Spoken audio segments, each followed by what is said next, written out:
Hello. Good morning. How's it going? What's up, chums? I think you can hear me now. Hopefully you can hear me now.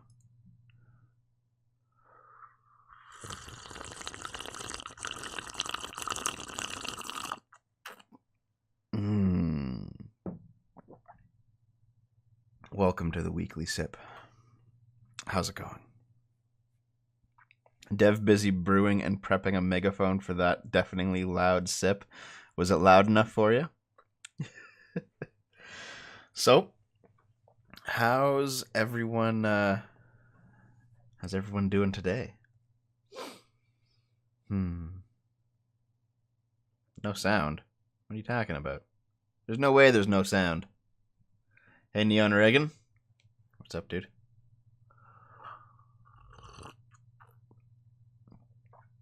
I am not 1 hour, 1 minute late. I'll tell you the story about that. So last night was daylight savings time, guys.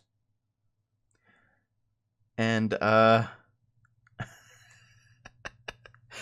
guess Google doesn't do daylight savings time for some reason. Like, let me see if I can show you. No, I can't. Okay.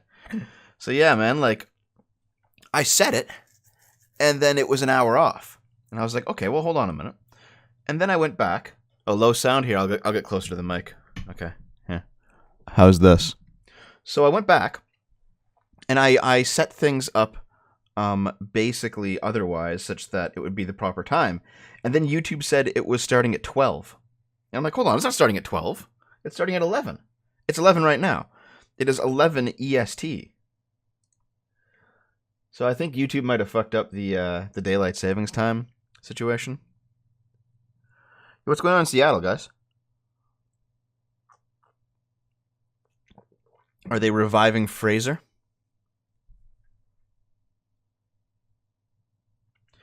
Developers are really bad with time zones and daylight savings times. I'm not surprised, frankly. Like my computer clock updated, my phone updated. Obviously the traditional clocks in the house didn't update. Obviously, I have to go do that manually. But I looked around and I was like, okay, so all the electronic devices updated. My traditional clocks show it to be 1 hour further ahead than it should be, and YouTube shows it to be 1 hour further ahead than it should be. It's like, Jesus, YouTube, get with the times. Right now it's 11 a.m. EST. That's the plan. But YouTube says it's 12 a.m. or 12 noon EST. It's 8 o'clock for you. You're on the West Coast, aren't you?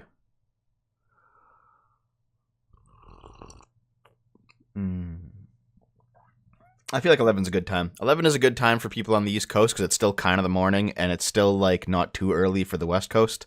So it's a good idea.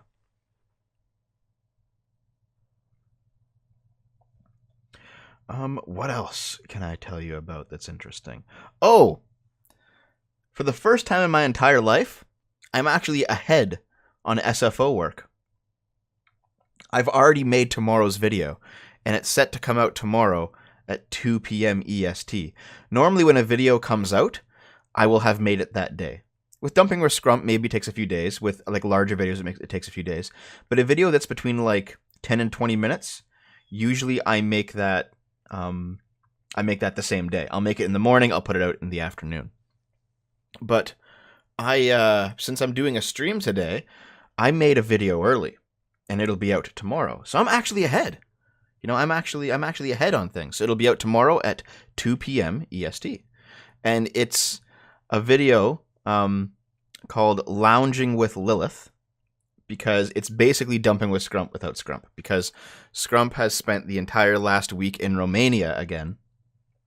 And actually, here, I'll tell you a funny private story.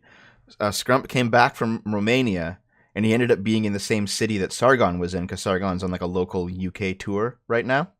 So Scrump and Sargon decided to go drinking with some other people, like some fans, and you know Scrump's girlfriend, his girlfriend who has a penis, obviously. And Scrump got so unbelievably wasted, he had to be carried home by his girlfriend and Sargon. Like he was passed out and done. and the rest of us ended up getting the same the story the next day. I don't know if you guys if you guys watched one of the Quartering's recent videos where the Quartering, in the middle of recording the video, Count Dankula drunk dialed him on Skype. That was that night. Everyone was partying and they were like basically being drunk fucks.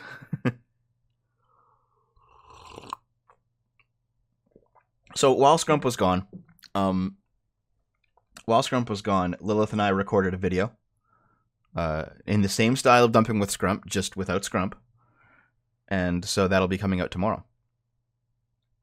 And the plan is I'm going to try and stay ahead on things, because I've always wanted SFO to be at least one video every 2 days. Like, ideally one video a day, but at least one video every 2 days. If I can stay ahead, I'll do that. And I don't, like, for example, I count the weekly sip as today's video. You know, I don't upload videos on Sunday. I do a stream with you guys on Sunday instead. Yeah, Dankula was there too. Yeah.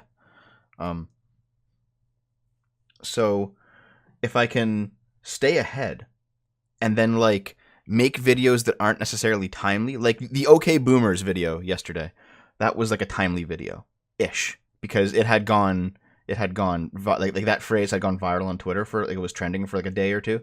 So I had to get it out like sometime soon. I'm calling it Lounging with Lilith, Tabron, not Dumping with Lilith. But yeah. What's Lilith's channel? Go on Pornhub. Go on Pornhub and figure it out. Just look up Lilith Lovett and you'll see. But anyway, my point is that there are videos that are timely and then there are videos that aren't. Like, I'm going to open up my my backlog here just so I can at least have a basic idea of what I'm talking about. Here we go. Like, so OK Boomer and How Did Justin Trudeau Simultaneously Win and Lose the 2019 Election? Those are both videos that needed to come out like within a week of what was going on. However, the ire of fans, I could have put that out anytime, because it was about Lindsay Ellis and something she had done like a while ago. It wasn't a trending topic. It was just me discussing something that I wanted to discuss. Like, a lot of the stuff that involved Activision Blizzard, and I'm sure I'll have another one coming out soon, because BlizzCon is shaping up to be quite fun. That stuff is all timely, you know? The Joker stuff was timely. But then I made a video called On the Tyranny of Guilt. That wasn't a timely video at all. That could have been put out anytime. So that's what I mean, is that if I can make videos that are interesting but not revolving around a current event, then I can at least have those backlogged up and then release them, and then if I need to, preempt them if something big happens that I have to do a video on that day. Yeah, Styx makes 4 videos a day and Tim makes 6 videos a day. And frankly, those two guys are much more adept at this than I am, Cauldronair.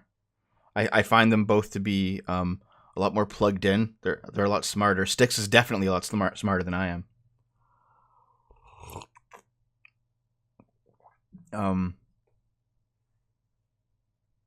Oh, thank you very much for the $2, Matapasta. Morning, Fagola. What's in the coping block today? You'll see.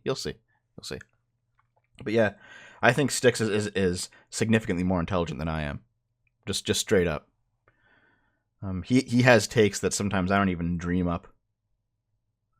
And at the same time, like, those guys, not to disparage them at all.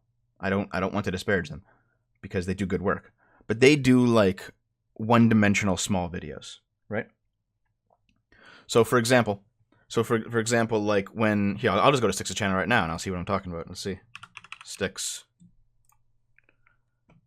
I like Styx's stuff, but he does like under 10-minute videos usually about one event. So for example, yeah, Kamala Harris is done and she closes her New Hampshire office. That's a single event. It's an analysis of like one data point, you know? Trump leaves New York for Florida. Can you blame him? That's a single event. So Styx seems to do things that, rather than being like deep dives, and I think he's more than capable of doing deep dives, obviously, but he does stuff that kind of keeps going. Stuff that it just keeps rolling out every day, and it's like it's a one data point. And to get the entire story of a long term event, you have to watch like 50 Styx videos, right? And Tim does the same thing, but I don't think Tim's as good as Styx, but Tim's still pretty good at it. And Sargon does the same thing on his Akkad Daily channel, which is doing quite well. And I guess I could do that, but I don't feel quite right doing that because I don't like doing single data point videos. You know, I like doing videos that like talk about the subject a little bit more. So rather than just reporting news, like I don't view myself as a news reporter or anything like that. You know, I don't view myself as an article reader. You know, I would rather take 5 data points and kind of link them together in a narrative, and then discuss like the larger implications of what's going on, rather than just do a single data point. I'm not disparaging anybody who does that, because they all do great work, and I watch them. You know, I watch them for a reason, because it's good stuff. But I don't think that's what I want to do. Like, would you guys really want to see like four SFO videos a day where it's just me like chatting about whatever happened that day? You know what I mean? I don't think anyone really wants that. I mean, maybe you do, but I don't know. I don't feel like I'd be very good at it compared to the other people you could watch, you know? It's how you would get rich, but your quality goes down fast, yeah. Yeah, hot takes isn't my thing. Yeah, exactly. Styx just talks to the camera. I don't mind that, though. You know, I don't mind the idea of just someone chatting at you. You know, vlogs are fine.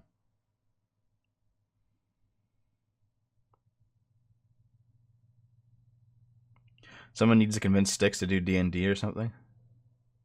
Yeah. I'd rather you make a few high-quality ones a week. Yeah, see, I feel the same way. But to be honest, the YouTube money is in those 4 videos a day, you know?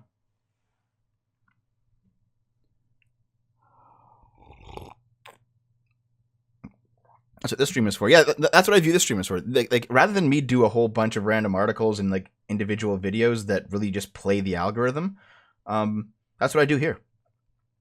I mean, it's why Sargon basically he made that video announcing Akkad Daily called "This Day in Stupid," because he's basically doing This Week in Stupid, but as individual videos, you know. Black shirt and jeans, $2. Hey Dev, hey Black shirt, what's up?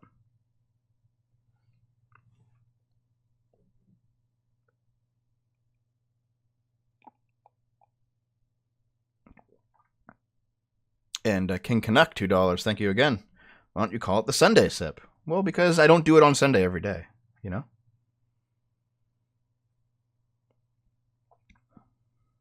Sometimes I do it on Monday. Sometimes I do it on Saturday, depending. Dev, stop kidding. We all know you're too lazy for 4 videos a day. Ha ha ha. See, it's also that too, right? It's also that too, Mizermit. Sometimes I'm too lazy. Also, Mizermit, welcome back, man. Last time you were talking, you were in the Game Boomers Twitch chat, and you were talking like you wanted to basically abandon your entire internet life and like leave everyone's channels, and a bunch of us were kind of worried about you. So it's good to see you in the chat room, man. You're always welcome here. Hey, Davey.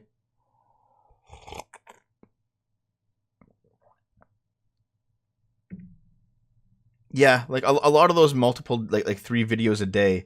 Okay, the 3 videos a day thing is interesting because, for example, 3 videos a day at 10 minutes a video, that stuff, it really does play well with the algorithm. That's why the quartering blew up. That's why Styx blew up. That's why Tim Pool blew up.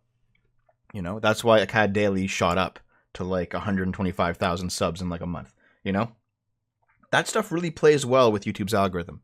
On the flip side, you'll notice that there are channels that do, 3 videos a day at 10 minutes apiece that die because that's too much uploading. And I don't know how YouTube necessarily differentiates them, because if you have a channel that just like spams uploads constantly, people they end up destroying their channels, and like everyone unsubs and no one watches, and YouTube doesn't push their shit, and they get like 20 views. I've seen a lot of channels go that way too, where it's too much uploading. You flood feeds. So I don't necessarily know the difference between them. Like, for example, I don't know why like the Game Grumps growth stalled out. Well, I mean, I know why. Like, JonTron left, obviously, but like, I don't know why their growth stalled out on the algorithm side when they're still putting out 3 videos a day at 10 minutes apiece. It's the same thing. You know what I mean? I don't get it. Keyblade Master Andy, $5. Thank you very much. Didn't know there was a YouTuber named Styx. Yeah. I just know Come Sail Away by the band Styx. Yeah.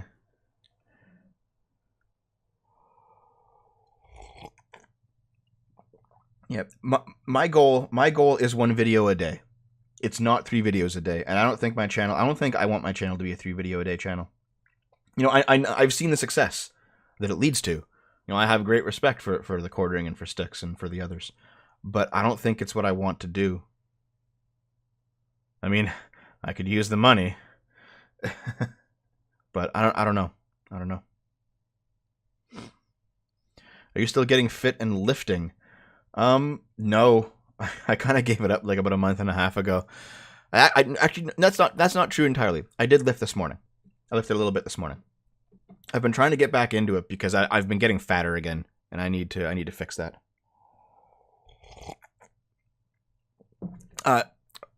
Naden, I know who you're talking about with Bellular News. I don't like him. I watch him, but I found that I don't really like him. He seems like he's a nice guy. It's not a personal thing. He seems like he's a nice enough guy. But for example, I'll sit down and I'll watch 4 Bellular videos, and they're literally the same fucking thing. If they were all released in the same 2 to 3 day span, they're the same thing. He like just puts out videos that say the same thing over and over and over again until a new event happens in World of Warcraft. He's a World of Warcraft channel. Until a new event happens, and he just makes 4 more videos with the same thing. Like, I don't know. It seems like he doesn't have enough content to actually make 4 videos, but he's playing the algorithm, so he just redoes the videos. I don't really get it.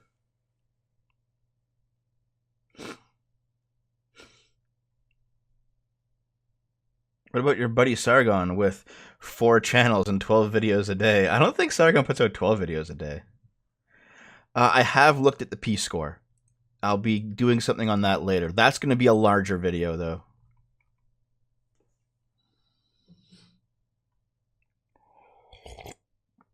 Spoonie's attempt at a career revival will not last, unfortunately, because he's not making any actual videos. He's doing streams.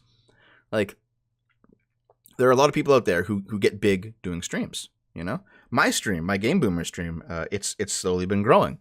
People can make it, but he was always known as a reviewer, and people just don't want to watch him stream because he's not really that good at it. Unless he starts making reviews again, Spoonie's not going to come back.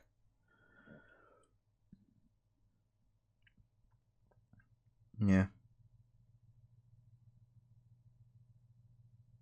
Is Lounging with Lulu going to be a porno? P-score is the internal YouTube score that every channel has a ranking of on how hard the algorithm will push them. It got revealed like a couple weeks ago. That was a big blowout. Daily Sip.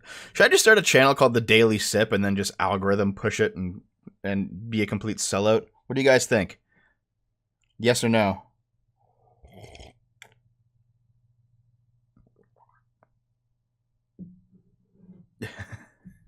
YouTube channel Daily Sip. Jesus. Spoonie's an old reviewer from like 2007.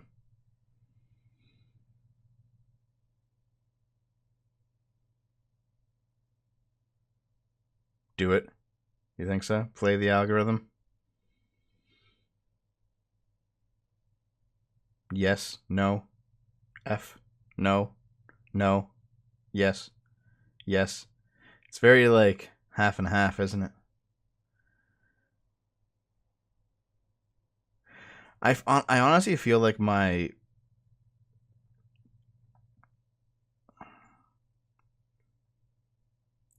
sounds like you've already decided. Well, I don't. Here's the thing. I don't like the idea of doing it because it just doesn't.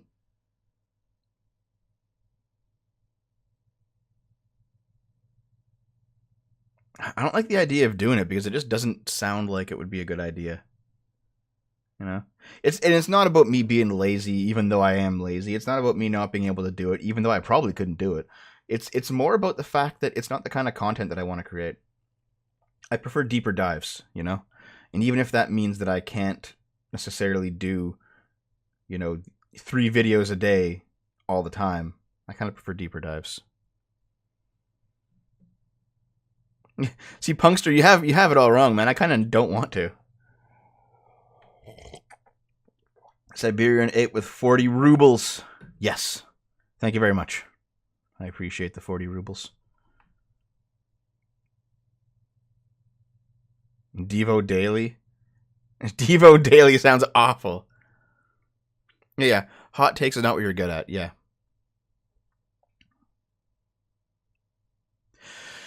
See, I wouldn't enjoy it, but that's not really the big deal because, jobs are jobs. You don't enjoy your job all the time. It's just how it is. It's more important to find it meaningful than it is to have fun all the time. But like, it's more the fact that I don't think it would be good. I don't think it would be good. I probably couldn't do it well, Thanks, Matapast. I'm a Russian plant. Thank you very much.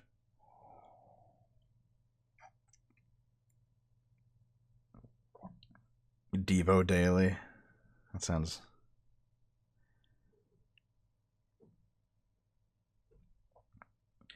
I think the goal is just to do a video a day on SFO. Yeah.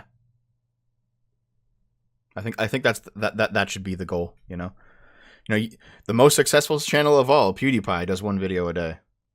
I think 1 video a day is fine.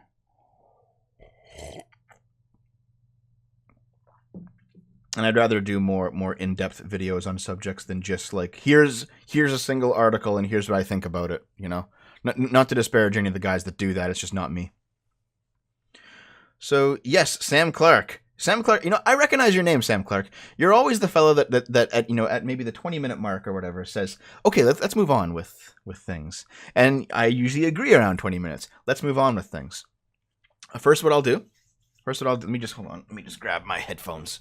They're wireless and they're way over here because the charging dock's over here.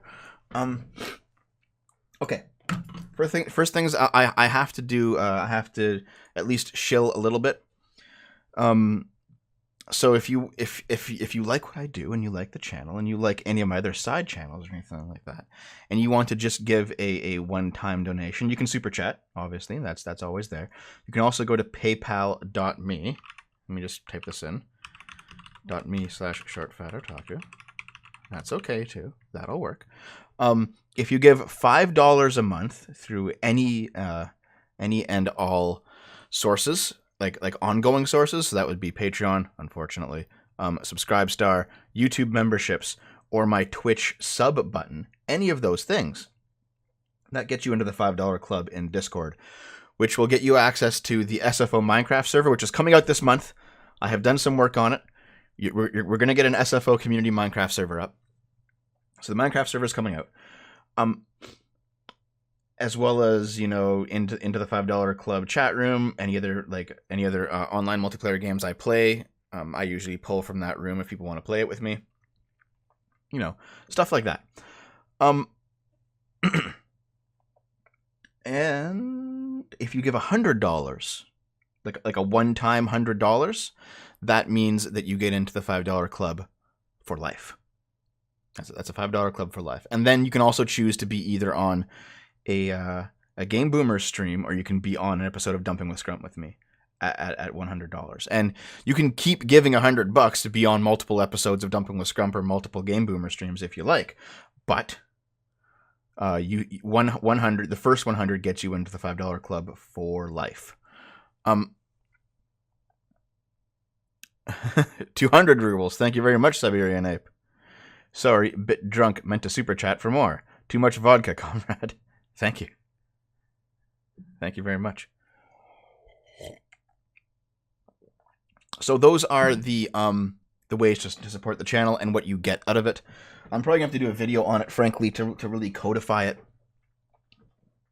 To really codify it, because even though I talk about it all the time, I think a video would be good of just a video describing the situation. Like, oh, here's how much you get.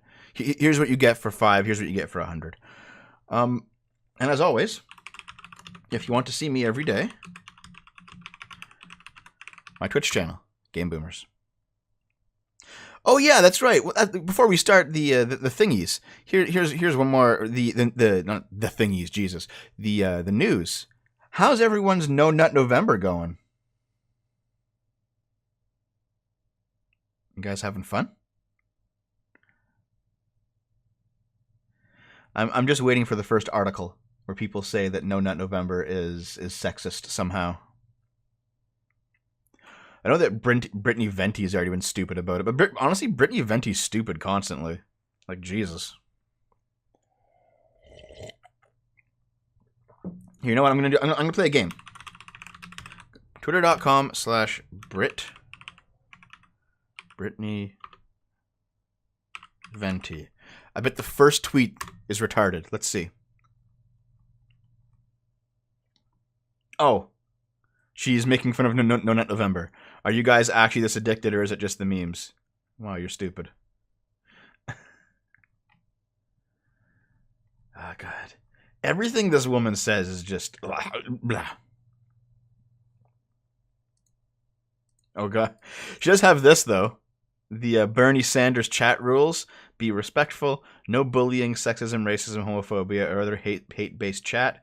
Your comments should reflect Bernie's values. And then Trump's Twitch chat room. His rules. Make America great again. All right. Thanks, Trump.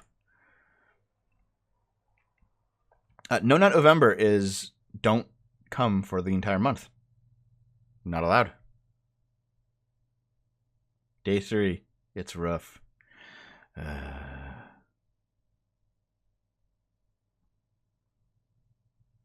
Anyway, should we move on? Should we finally move on to things? Let me pull stuff up. Yeah, I forgot to turn on the screen. Sorry. You are talking to a boomer. Oh, by the way, sorry. Let's not move on because there's one final thing I wanted to talk about. How'd you guys like the OK Boomer video? Because I got some hate for that one, and a lot of people were saying, oh, is it my fault that my life sucks and LOL shit like that? And I was like, hold on a minute. I never once said it was your fault. I said it's your responsibility. Those two things are very different. They are not the same thing. They just aren't. There's a lot of people who got mad at me when I said, maybe your parents beat you. It's still your responsibility. And that's just the truth. Be as mad as you like about it. That's just the truth. It's not your fault that they beat you, but it's your responsibility to make a life for yourself afterwards. Because whose responsibility is it if it's not yours? Is it your parents? No. They're shitty parents, but is it somebody else? Is it society's? Is it somebody else's? No. It's yours. Your responsibility is still your life is still your responsibility.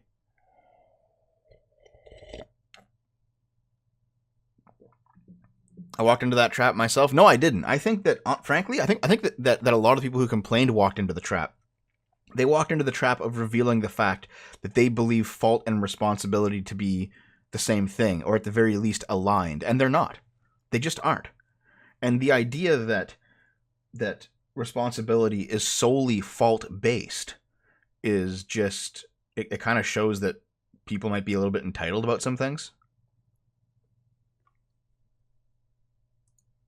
But because responsibility is not fault-based. Responsibility is more than that. It's much more broad than that. And my daddy Dev didn't beat me hard enough. I can keep going, boy, if you want. God damn it.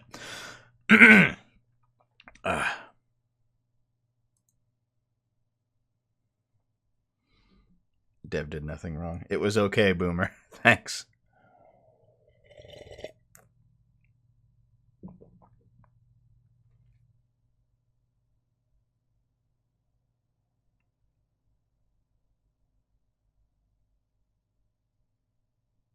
what Christianity teaches is that is still super, super important to an atheist, is the salvation found in forgiveness. Yeah. It's very useful to look at Christianity and other religions not as some kind of metaphysical nonsense, but something that's actually real world, because there's some use in that, even though I'm not religious at all.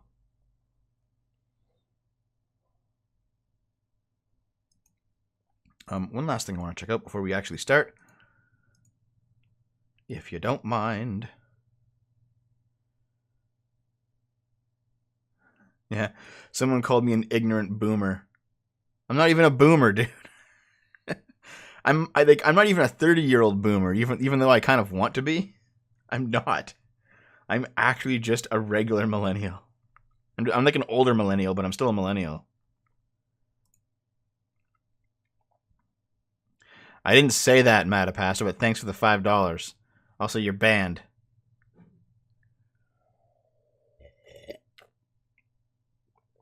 If somebody breaks your window, it's not your fault, but it is your responsibility to fix the window. Yeah, exactly. Exactly. Okay, let's actually get to this, okay? Enough screwing around. I'm sure you're not here to listen to me jibber jab anyway. Let's go. There we are. How's that looking? Oops. There we are. Okay. Now, I don't know if any of these links are going to be a good idea. I didn't do any preparation for this one. I hope that nothing is not safe for work on any of these. But I'm sure it'll be okay. All right. But anyway. So here's the situation. Tomorrow's video, the Lounging with Lilith video, it's all about the Joker movie. Her and I had a discussion on the Joker, and in fact, I think I want to do another video regarding just doing it with Lilith, because Scrump's a nice guy, but there's a different dynamic, and I think Lilith and I can probably have like more direct conversations. I still want Scrump around, obviously, but it's different. And in fact, Lilith and I think we disagree on some things related to, like, for example, trans stuff. So I think we're gonna have another one soon regarding that. However, we did a Joker video. Yeah, did you hear Naomi laugh in the background? we did a Joker video, and I wanted to use this clip from Vice in it, but I couldn't, because there was no way to basically put it in. There was no way to do it. So let us hold on a minute. Give me a second here. Hold on a second. Actually, wait a second. Hold on. Let me just take that away. Here's what we'll do. What we'll do is we can, in fact, watch this video that I could not use. Here we go. I'll bring it back.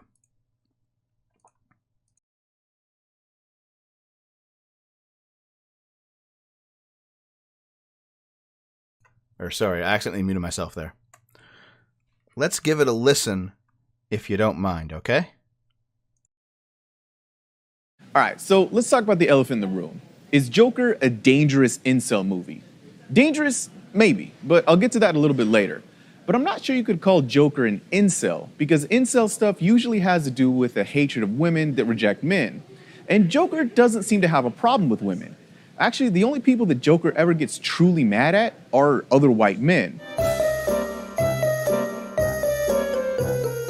When I first saw the controversy about Joker, I thought, man, this is really unfair, because it would suck if a good movie lost its chances at an Oscar just because of a bunch of social media controversy. But now that I've seen the film, I don't think that anymore. This movie should not get an Oscar because it's a bad movie. I mean, the back half of the film feels like it was written by the kid in that Linkin Park meme, which is too bad, because on paper, it looks like a good movie. I mean, I love the idea of flipping the whole Batman story on its head, where Bruce Wayne's dad is this evil billionaire and Joker is a sympathetic character. It's pretty cool.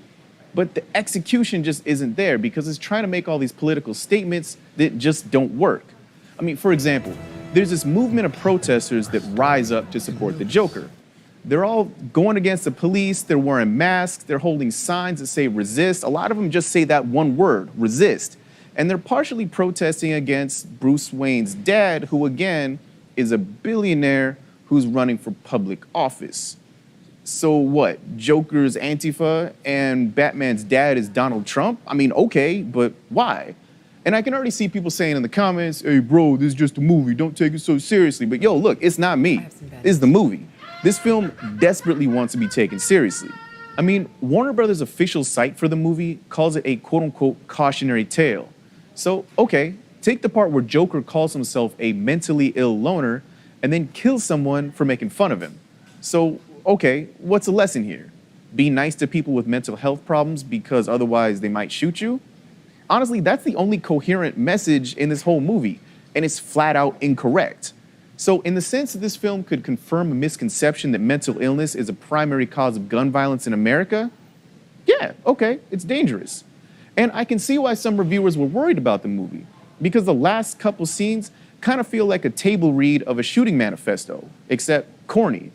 So the verdict, big potential, no delivery. I'm gonna have to go with 1 clown emoji out of 5 on this one. I usually give out a copy of stuff on here, but obviously here I can't. But I do find the conversation about art and responsibility to be a pretty interesting debate. So let's do it like this. If you saw the movie, I'd love to hear what you thought in the comments. Catch you next time.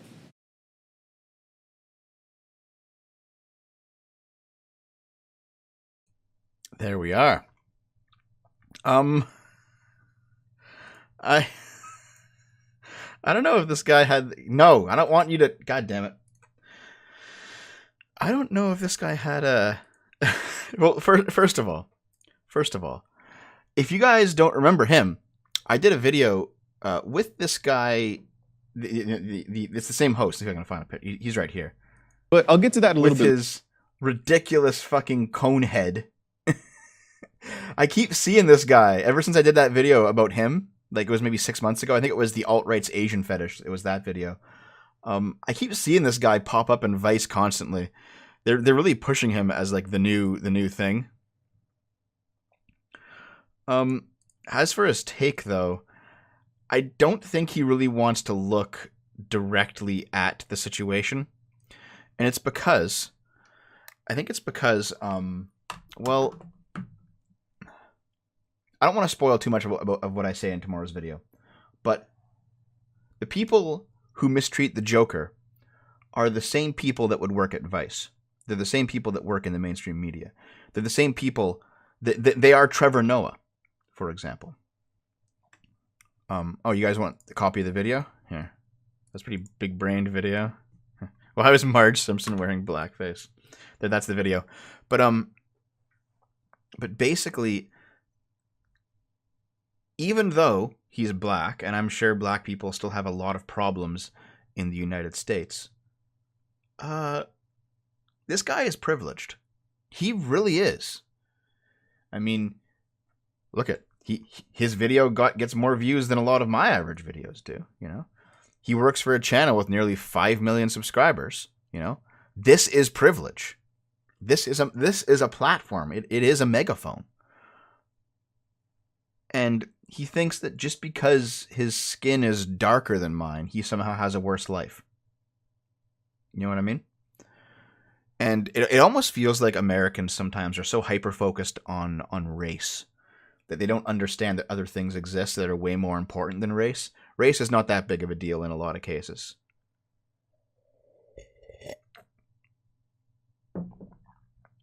Here, let's continue on, I guess, because enough of your weird Trump references, sir. Let's go to the next article. Or the first article, rather. Here it is. I went through, while that was playing, by the way, off screen, I went through all of the Twitterinos, and there's nothing that's not safe for work. So let's keep going. I didn't see your question, Troubleshooter. Sorry. If you want to ask it again, though, you might as well go ahead. But let's look at this. Telegraph. Aborted babies incinerated to heat UK hospitals. More than 15,000 aborted or miscarried babies were burned as clinical waste. I mean, if you want to be efficient about it, I guess. Like, that is definitely, that is some ANCAP craziness, dude. Yeah, this is an older article, but I just found it, so I want to talk about it. Merc, $5. Hey, Dev. Hey, Merc, how you doing? Guys, everyone give Merc a round of applause. He's recently gone through some bad shit, and he's getting his life back together. He's a friend of mine. So, I don't know how much Merc actually wants me to say regarding his lifestyle, but how about this? He had a bad event, and he's putting himself together. So, everyone say, good job, Merc.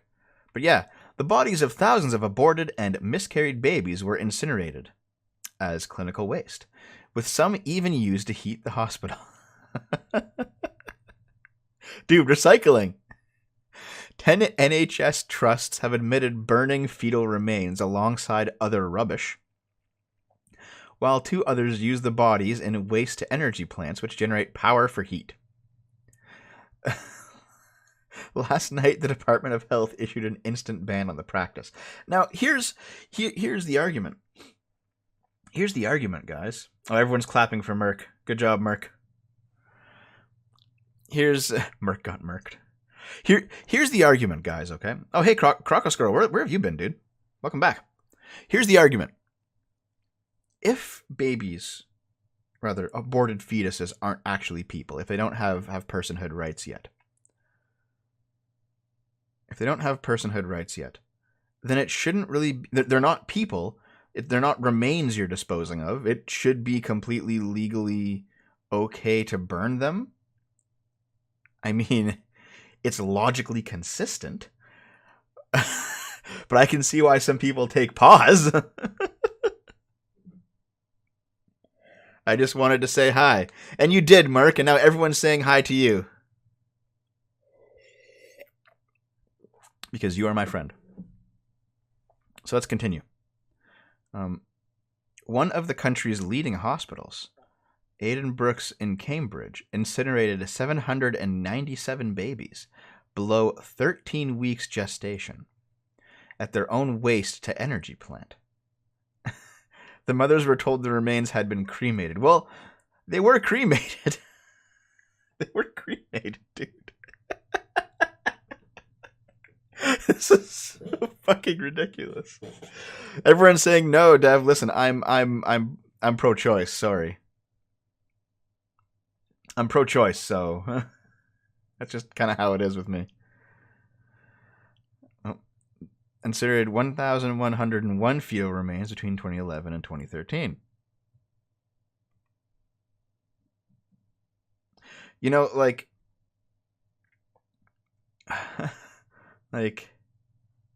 Oh, regarding being shadow banned, yeah, Trouble Tudor. I think it's a shadow ban. I didn't do anything to it. Well, anyway, yeah, like, I'm actually kind of okay with doing whatever you want with aborted fetuses because they're aborted. Especially like there are groups that were like getting, you know, usable organs out of aborted fetuses and putting them into babies. Like, why not? That seems completely reasonable to me. But holy shit, roasting them to heat. It's so fucking wild, dude. Okay, let's keep going here. How about this? Canadian man with 24 wives and 149 children gets slapped with a mere 6 months house arrest and 150 hours of community service after he was found guilty of polygamy. Not much of a choice fan, but would you be okay with people burning amputated legs and arms to heat hospitals? Frankly, if they're not usable for anything else, yes, why not? It just seems efficient, you know? But anyway, dude. No sentence will deter him from practicing his faith of literally spreading his seed across the entire fucking planet. Wait, the judge also has 149 children? Wow, dude. Some of the men's wives were as young as 15. I guess that's pretty fucking gross. This is... So, here's something you guys might not know about Canada. We have a place that's kind of like the backwoods of Utah, where you have like religious isolationists who just live in very insular communities cut off from the rest of society, and they just run cults and they fuck children. We have that in British Columbia. And they're Mormons in the same way, like hardcore Mormons in the same way. Yeah. So these dudes apparently have many wives. They look like the type, frankly. Both men are hardworking and otherwise law-abiding. A discharge by the court would not have been appropriate, including some of the men's wives were as young as 15. Jesus, it's kind of disgusting. 24 nagging wives. He suffered enough. I mean, that's kind of what that's kind of how like a lot of Muslim women feel. If you ask them why you want your husband to have multiple wives, they say, "We don't want to deal with them all the time." And it's like, Jesus. Maybe you need higher quality men. Look at this guy's family. This could be a god. This could actually be like a reality show. Look at this motherfucker. Yeah. The small community of Bountiful in southeastern British Columbia. Yep. They're Mormons. What ends up happening in a lot of these societies, because polygamous societies are inherently unstable because there's not enough women for all the men to have multiple wives. What usually happens in a lot of these societies is that a lot of these men will end up being cast out and just shoved away so that the higher quality men can get all the women. It ends up being a serious problem, you know. The girls become wives at 15 and the boys are either killed or just left in the woods to die. He's practicing no birth November. That's bigger than my primary school class photo. Anyway, this is a little bit disgusting, so I'm gonna move on. Shut up. The block on GM rice has cost millions of lives and left to child blindness. So, GM rice is a form of yellow rice that is genetically modified. That's what GM is. Genetically modified so that it's easier to grow, and it's a lot more... Naomi's swearing out there. I think she's playing Overwatch. Dude, she's cucked out to Blizzard. But anyway, so GM rice, genetically modified rice, easier to grow, easier to transport, and because Greenpeace doesn't like genetically modified things, millions of lives and kids are blind because they're not eating enough rice. Yeah, vitamin A enriched golden rice. Stifling international regulations have been blamed for delaying the approval of a food that could have helped save millions of lives. The claim is made in a new investigation of the controversy surrounding the development of golden rice by a team of international scientists. Golden rice is a form of normal white rice that has been genetically modified to provide vitamin A to counter blindness and other diseases in children. It was developed 2 decades ago, but is still struggling to gain approval in most nations. Golden rice has not been made available for those whom it was intended in the 20 years since it's been created. Had it been allowed to grow in those nations, millions of lives would not have been lost to malnutrition, and millions of children would not have gone blind. Vitamin A deficiency is unknown in the West, where it is found in most foods. But for individuals in developing countries, vitamin A is a matter of life or death. Lack of it is believed to be responsible for killing more children than HIV, tuberculosis, or malaria, around 2,000 deaths a day.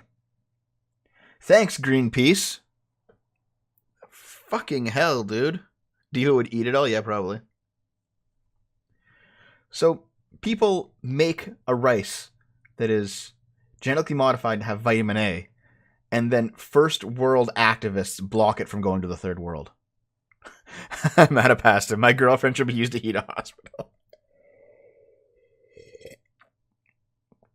Thanks, pal. Anyway, point is, yeah, Greenpeace has insisted over the years that golden rice is a hoax, and its development was diverting resources from dealing with general global poverty, which it maintained was the real cause of the planet's health woes. Yeah. Many ecology action groups, in particular Greenpeace, have tried to block the approval of golden rice because of their general opposition to genetically modified crops. Greenpeace opposition to golden rice was especially persistent, vocal, and extreme. Fuck Greenpeace, dude. I mean, yeah, anti-genetically modified organics is unironically worse than anti-vax. And you know what? Being anti-GMO is way more acceptable for some reason. I don't fucking get it, dude.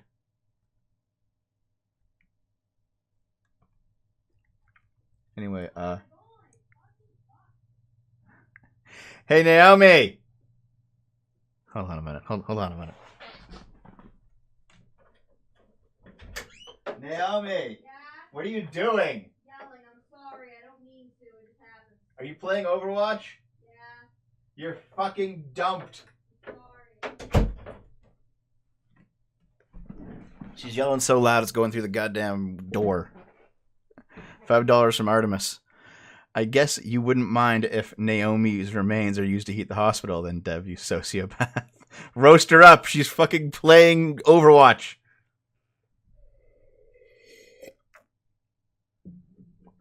Jesus Christ. Okay, what's next? Oh, yes. Women's student debt crisis in the United States. Right now, about 44 million borrowers in the United States hold about $1.46 trillion in student debt. The scale of outstanding student loans and an increasing share of borrowers who fail to repay them is presenting significant challenges in our society. Yet despite the fact that the majority of college and university graduates are women, many people do not think of student debt as a women's issue. It clearly is. Women hold nearly 2/3 of the outstanding student debt in the United States. Almost $929 billion. So there we go. Like, women hold more debt for bachelor's degrees than men. And women hold more debt. What is sub-baccalaureate degrees? I don't even know what those are. So, women's student debt. Yeah, that's a weird way of saying less men are going to college. So, women hold 2/3 of the outstanding student debt. That means that students are approximately 2/3 women and 1/3 men if the debt is equal. Or the men who do go to college pay off the debt quicker.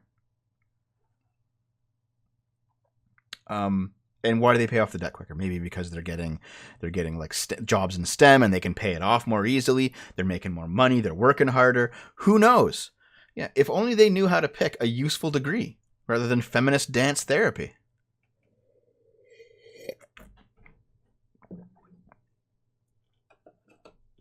I'm holding you to this. If I see Naomi in a stream again, I will assume you haven't actually dumped Naomi, and I will have sold out to China.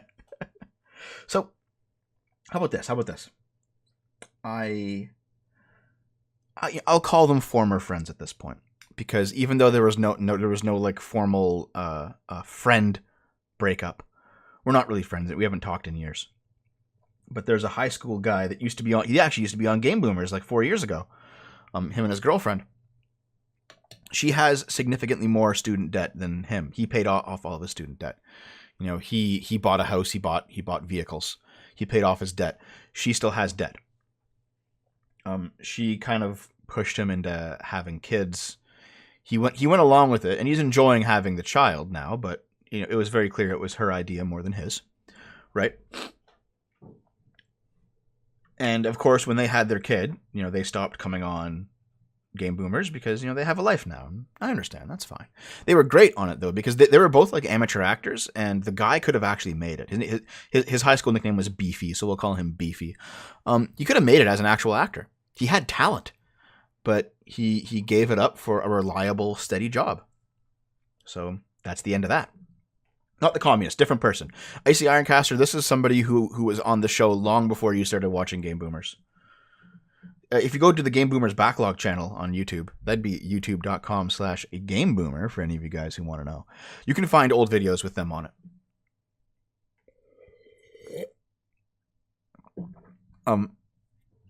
But basically, I'm bringing this all up because after they had their kid, and after they had bought things together, over time in the course of casual conversation, her student debt became our student debt. You know what I mean? Even though he had paid off all of his student debt, but it suddenly became his. And that kind of happens a lot, I think. I think if a guy ends up getting with a girl who has more debt than him, over time it becomes their debt because they live together, they become like one economic unit, and so he has to pull her up a little bit.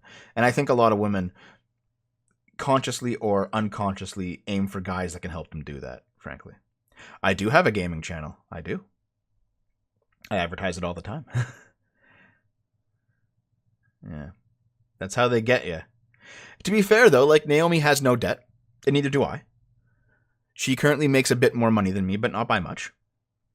So we're actually on relatively... She has more savings than me. That is the big equalizer, is that she makes more consistent money than me. I make more. I have much higher spikes in pay than she does because of YouTube and just the nature of ad revenue and donations and stuff. But she has more saved up. Yeah. If they get married, then it is partially his responsibility. But that's the thing. Like, she begins talking like it's his responsibility. Like, oh, it's our debt now. It's our debt, and it's like, yeah. Yeah, I'll take a minute to post this for Mooch Talks and anybody else who's interested.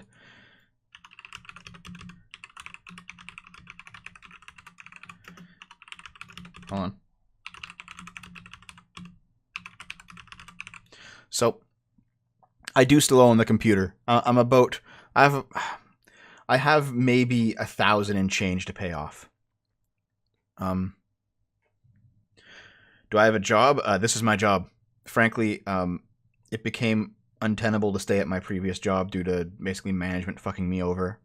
And eventually I just got fed up and left. And I was making enough here. So I just stayed here. But anyway. Nope, I'm gonna shill, sorry. I go, Mooch Talks, and anybody else who's interested, I go live every night at twitch.tv/GameBoomers. And the stream gets uploaded the next day at youtube.com/GameBoomer. All my streams go there. If you want to watch my gaming channel, those are the places. And there's the links. I have like 7 years of streams there backlogged. But anyway, that's the situation. This report shows that women take on larger student loans than men. Or it means that more women are going to school than men. Or it means that women are not as good as paying off their debt than men. And because of the gender pay gap, there is no gender pay gap. It's because these women are taking degrees in feminist dance therapy and men are taking degrees in STEM.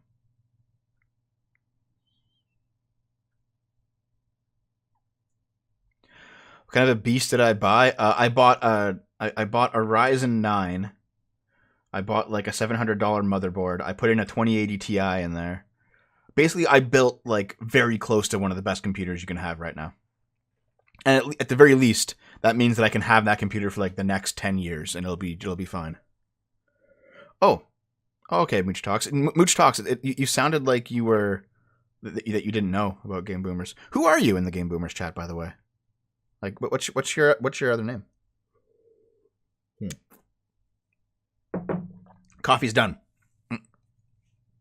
X1, $5. Here's some monies for our computer, Dev. Thank you. Thank you. Hey, Otaku, your gurgling of liquid has made me stop supporting you financially. Irritating your audience is how you lose money, you dimwit. Hold on, I have some water over here. Even though the coffee's gone. Hold on a minute. Hold on.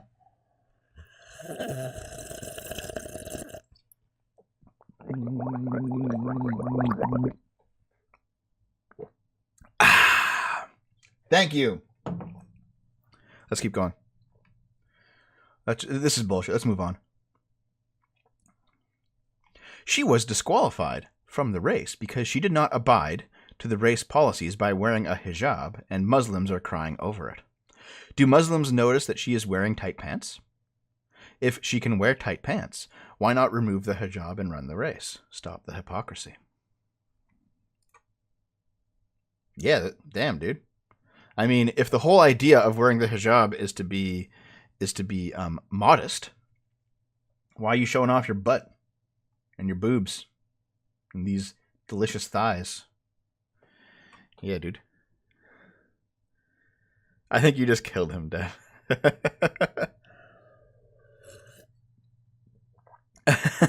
Everyone's fucking losing it.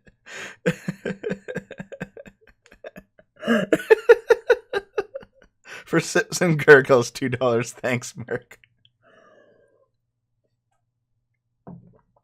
So, yeah, dude. There seems to be a real hypocrisy among Muslims who wear the hijab, especially young ones. They don't understand that the point of the hijab is not, like, the hijab is not a head covering. It's a method of dress. It's an entire way of dressing. And it's to be modest. And if you're not going to be modest in the rest in the way you dress, then covering your hair doesn't fucking matter.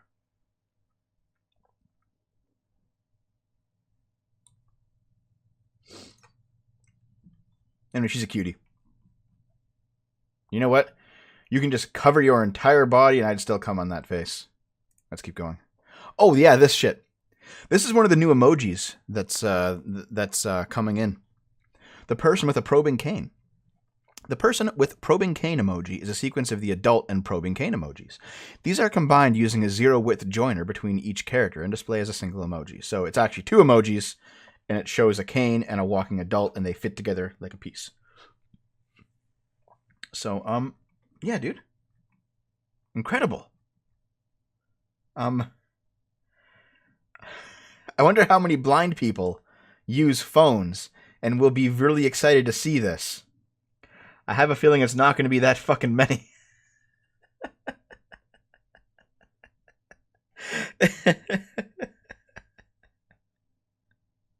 I hope she's underage, Dev. Oh no, she might be. I might have ruined everything.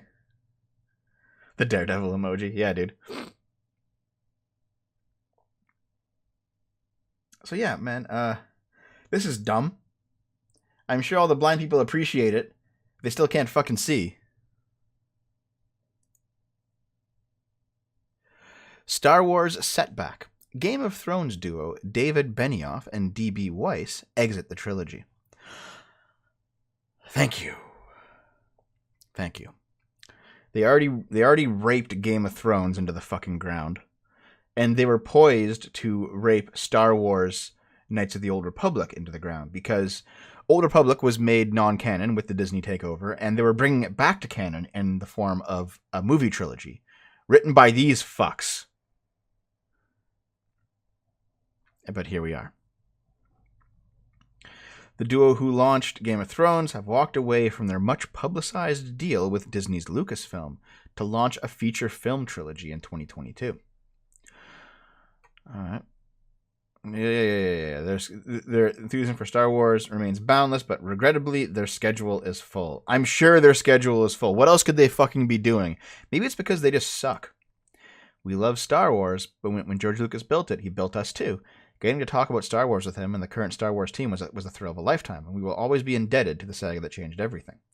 Maybe it's because Star Wars fucking sucks nowadays, and I think Disney's ready to old yeller that shit after the 9th movie comes out. Because, man, everything's been bad, and no one likes it.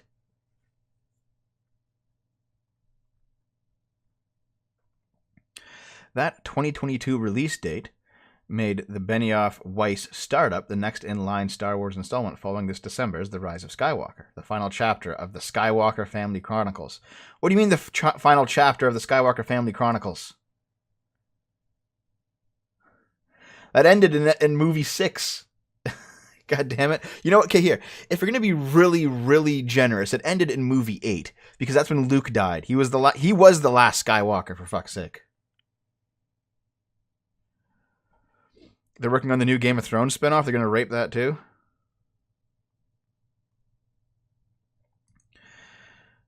Yeah, so apparently The Mandalorian's a thing. There's a new Ewan McGregor series. Please stop. It's already dead. Please stop. I'm starting to kind of feel the same way about Star Trek too. Like, okay, I know that everyone disagrees with me, but I actually kind of liked Star Trek Discovery Season 2. Discovery Season 1 was complete horseshit, but Season 2 was like at least okay. It was on par with like the better parts of Voyager, you know? It's like, it's not great TV, but it was okay TV. Star Trek Picard looks like it was okay, you know? At least it was watchable and I could enjoy myself. But now they're making like four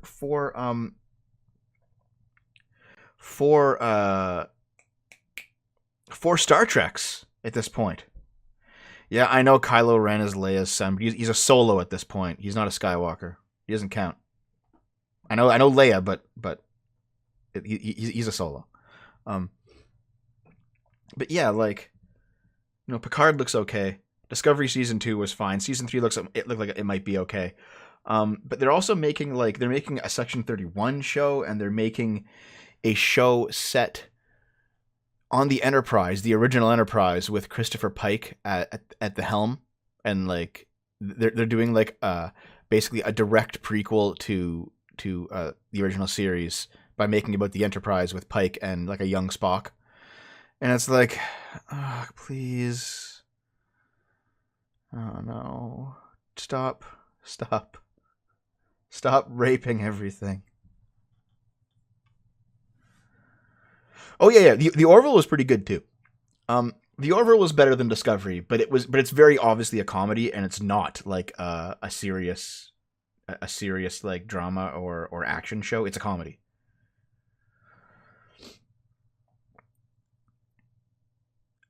Anyway, Kennedy didn't shut any doors in her statement. Benioff and Weiss are incredible storytellers. We hope to include them in the journey forward when they are able to step away from their busy schedule to focus on Star Wars.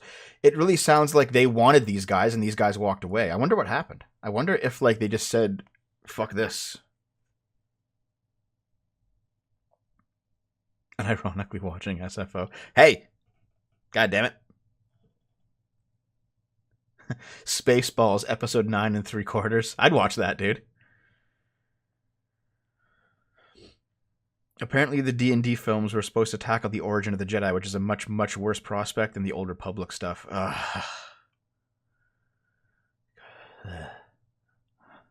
I'm just done. I'm done with Star Wars. I'm done with Star Trek. I'm done with Marvel. I'm done with all these people that want to make cinematic universes just to fuck everything up. They wanted like an Alien Predator cinematic universe and shit. Like, I was happy with Logan. I was happy with the Joker. I'm happy with, you know, say what you want about Nintendo. They don't make their games to be schlop. The same like the way that Blizzard has gone and made everything to be schlop. I will take my Bing Bing Wahoo and like it. It's better than this. Okay, what's this? That's fucking... Oh yeah, this shit. So, apparently this happened with like Jordan Peterson and his daughter making books about the carnivore diet, how to cure depression and disease with meat only. But apparently it was completely fake. Like, completely fake. 100,000% fake.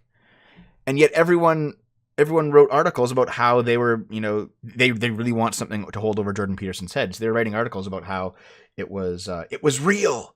And as soon as it came out that it wasn't real and it wasn't actually them writing it, it was some kind of fraudster putting their image on the front page. See, cult leader Jordan Peterson and his grifter daughter's book about how eating only beef and salt will cure you of cancer is currently #1 in the toxicology section of Amazon. It's not actually them. None of these people who wrote about this, wrote articles or whatever, none of them walked back on it. They just ignored it. It's fucking disgusting, dude. God damn it. Amelia Bambridge, body of missing British backpacker found at sea in Cambodia. She was found floating more than 30 miles from the island where she was last seen. So there was a situation recently where she goes, this person, Amelia Bambridge, she's backpacking or whatever in Thailand, having a good time. And then she says, I can just walk back to my camp, like through the jungle for an hour. You know, obviously the rest of the world is equally as safe as the first world is, because I'm a young girl who's backpacking and doesn't understand the fucking world. And she goes missing. And she's found dead floating in the water. Obviously a tragedy. But there really does seem to be this mentality for young people who, they're like, you know, peace and love and understanding. If I bring that with me on my trip, I'll be fine. You know, you get like those bikers who were killed in, was it Afghanistan or something, or some other stan somewhere, and they got like beheaded for biking through the Middle East. You know, shit like this. I feel like we're raising people to be so goddamn naive and to live in that bubble of privilege so much that they go out into the real world and they fucking die. Like, Jesus Christ. Yeah. Wasn't that article of the girl who was like, you should go, as a young woman, go backpacking in Pakistan. That's a good idea. No, it's not a fucking good idea.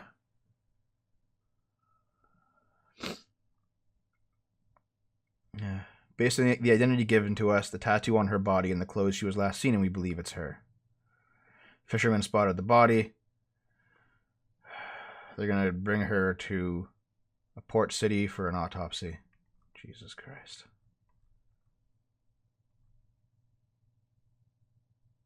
Fucking hell, man. It breaks my heart to let all my close family and friends know the horrendous outcome that we didn't want. Now we have to get our Amelia back home to England so we can lay her beautiful soul to rest and remember the wonderful life she lived. Maybe you should have told her not to go backpacking in fucking Thailand, dude. Fuck me.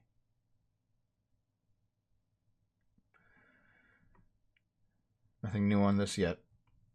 Maybe I'll click a link here and see if we know more about it.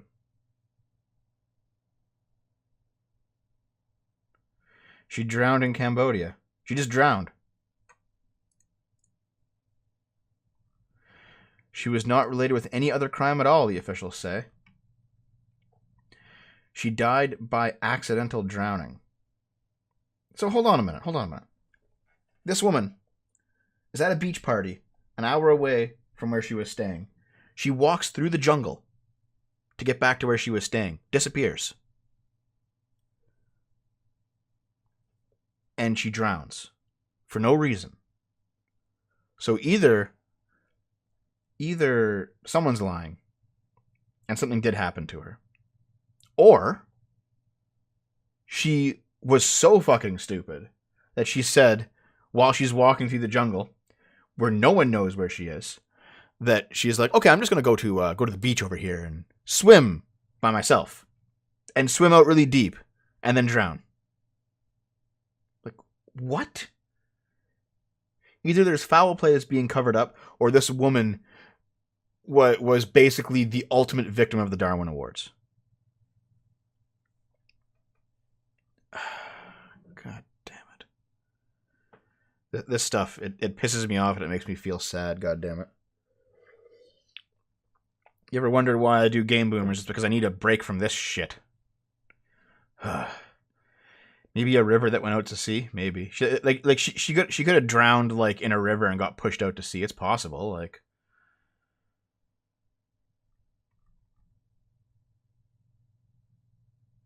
let's see.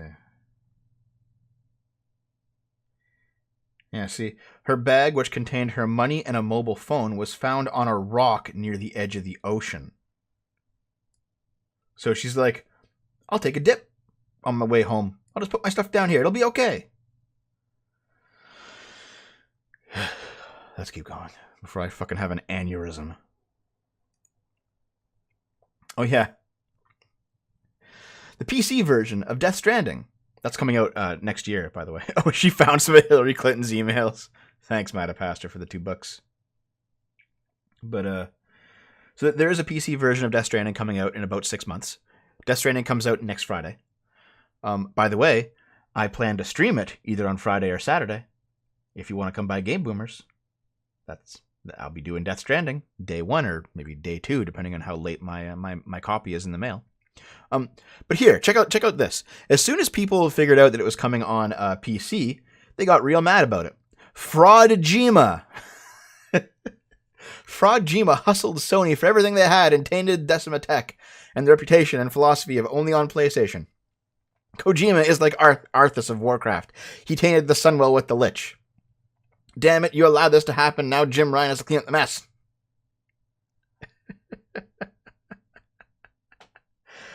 Oh, people are mad.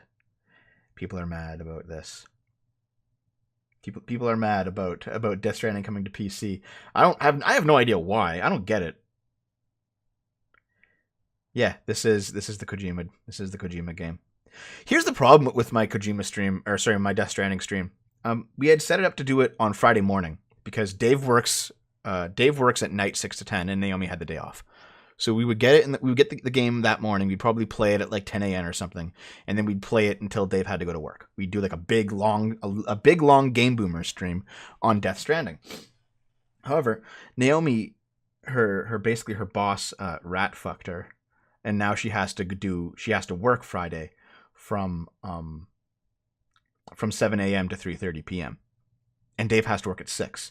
There's no time to do a release day stream unless Dave can like shuffle his own schedule around, because she already tried to get out of it. She can't get out of it. So Dave's gonna try and like give somebody else his 6 to 10 shift. Maybe he can switch it to the morning, do something like that. I don't know. But if he can't do it, then we'll have to do it on Saturday night, unfortunately.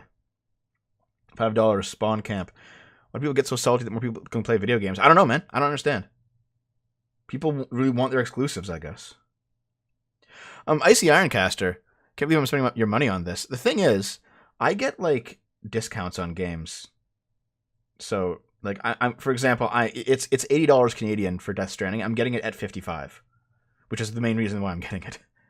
Because it's quite cheap for like I'm getting it $55 on day 1. So I'll take it.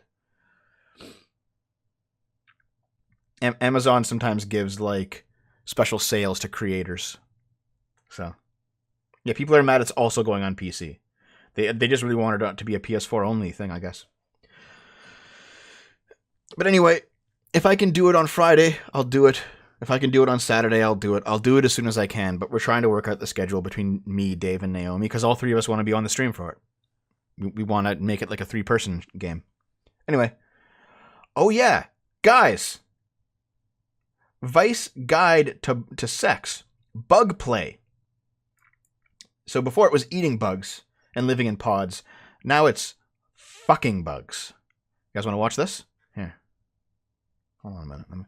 Let's watch this, okay? Let's fucking watch this.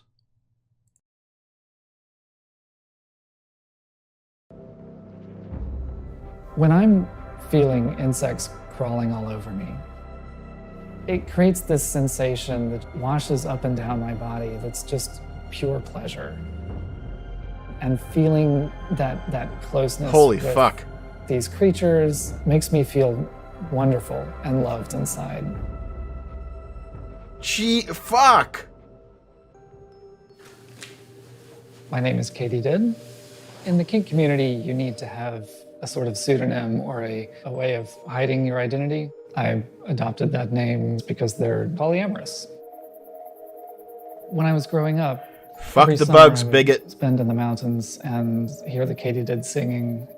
The development of my sexuality happened in nature. You can have a lot of privacy out in the wilderness, the freedom to explore things that give you pleasure. I've masturbated a lot of places and out in the woods. So I would go swimming and take off all my clothes and lay down in the muck of the pond. Just feeling the clay all over me just felt really good. And laying naked on hot rocks and swarms of ants crawling all over me, walking through Jesus! grasses against my skin. All of these wonderful sensations nature has to offer.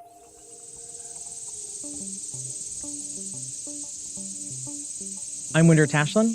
I'm a sex, kink, and BDSM educator / presenter. Look at this fucking guy. Probably around 16 years old when I found a slug and I put it on and experienced having it sort of just moving around.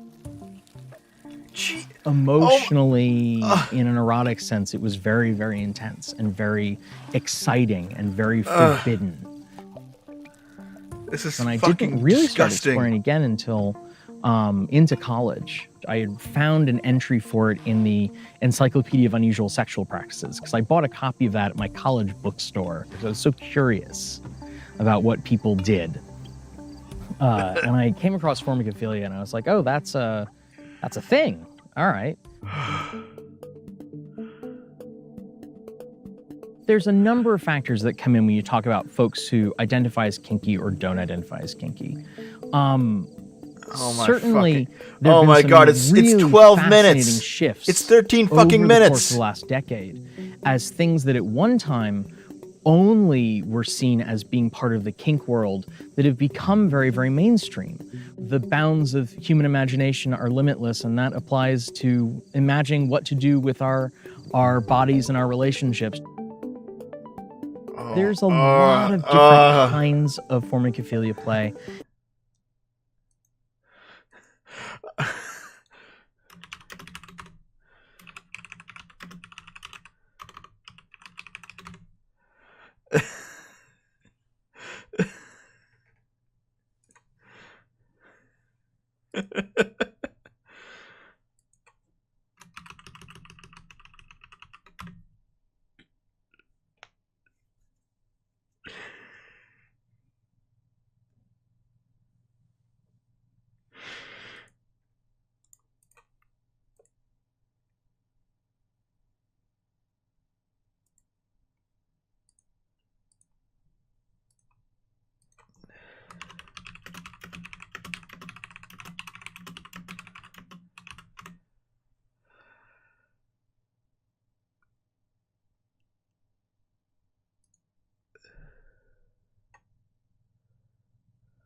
Shit.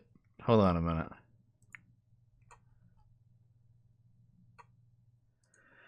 Okay, hold on. I think it should be back.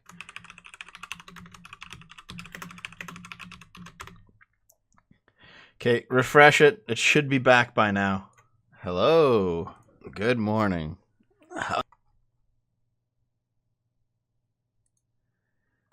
Yes, I think. The YouTube backend says we're back. Okay. Oh boy. Okay, everyone refresh. It's back. So, I guess YouTube has a system now where if you play too much, it doesn't just nuke your stream, it just temporarily turns it off until you turn off the copyrighted stuff. So, welcome back. Yeah, I lost about 50 people. I'm not surprised. Oh, it's still going down. It's still going down. Okay. I've lost maybe about 80 people now. No, I've lost about 100 people. Everyone come back.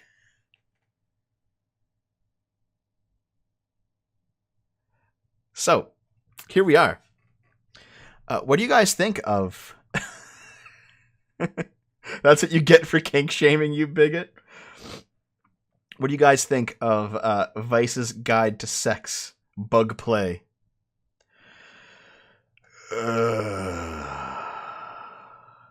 Good God. I'm just gonna, without turning it on, I'm just gonna skip over the video a bit and see if there's anything else that's. Nope, it's all just people rubbing worms on their fucking I naked think bodies. a lot of men Okay.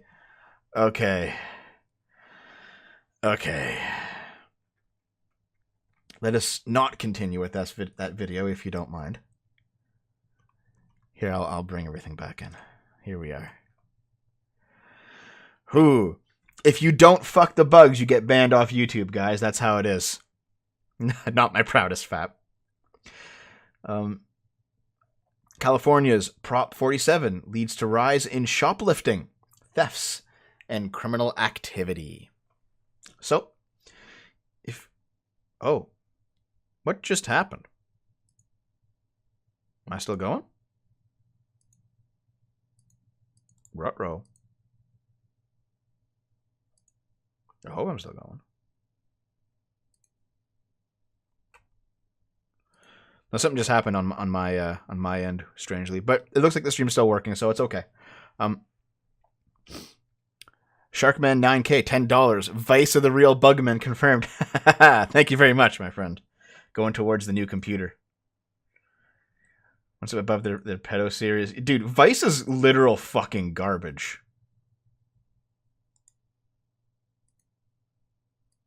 Like actual just complete disgustingness. Hold on.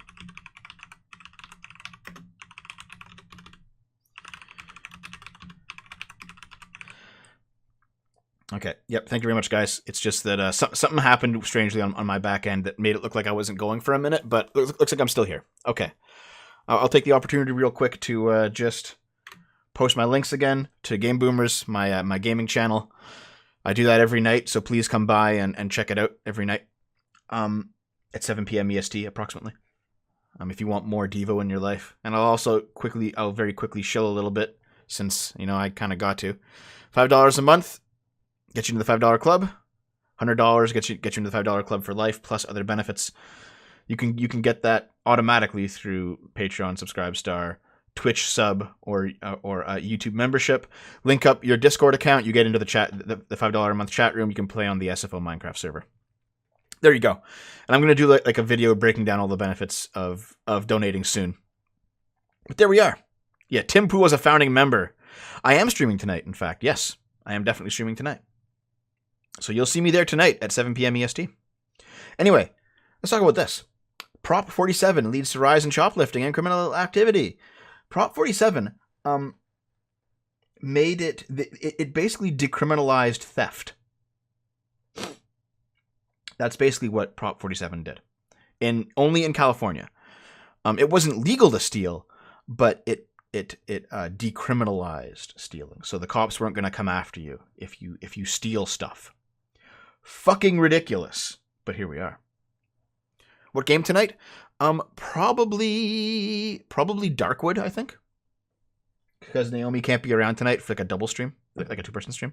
The actual sipping you do is freaking disgusting. I don't have it here. I have like a little drop here. I'll slurp my drop. That's it. That's all the sipping you get. It might be Darkwood, but I'm not sure. I think it'll be Darkwood. Either that or Octopath Traveler.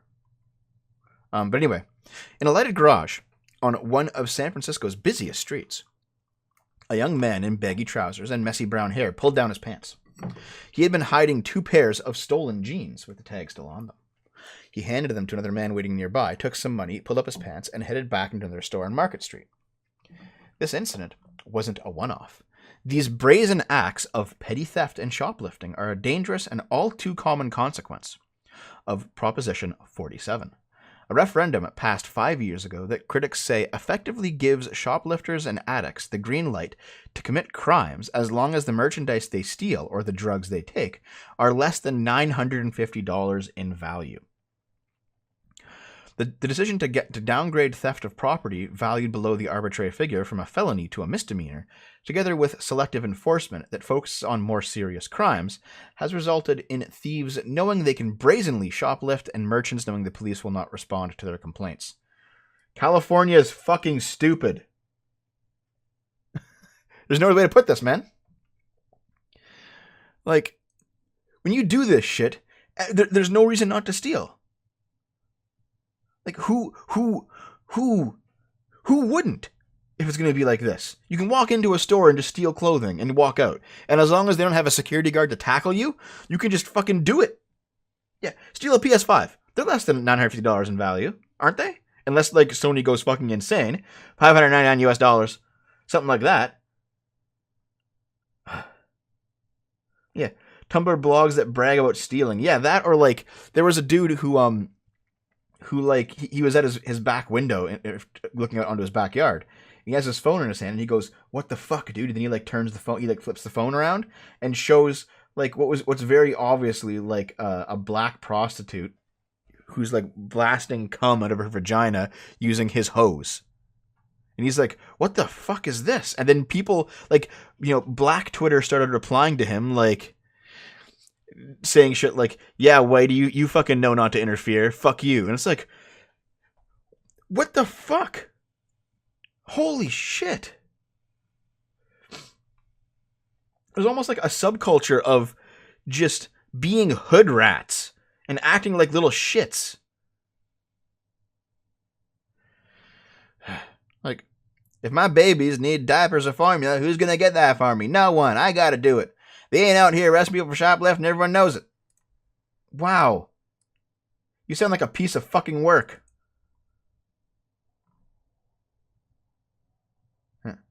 A 21-year-old mother of two and a former heroin junkie.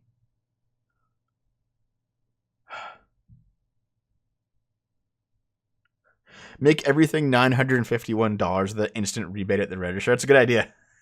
That's a good idea, dude. So, there's been increased in theft since Proposition 47 was passed.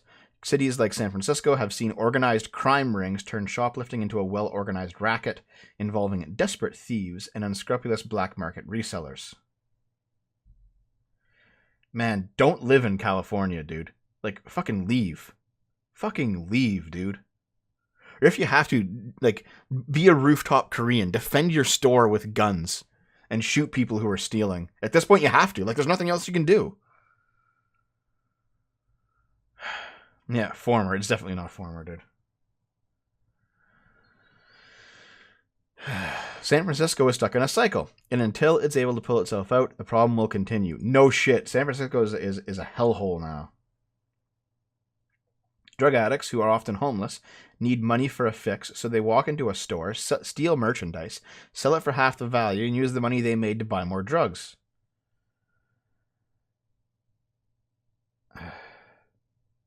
If we end the fencing, prosecute the fencing, or do something with the fencing, people won't have money to buy the drugs. Most of the drugs bought are from shoplifting and breaking into cars. If they don't have a market for these goods, they won't break into cars or shoplift anymore. Nah, they'll still do it. They'll just keep their stuff. Dev, you are calling out for violence. Oh no! I'm calling out for self-defense.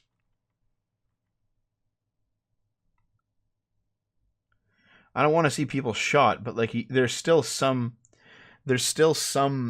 like moral imperative to defend yourself and defend your property.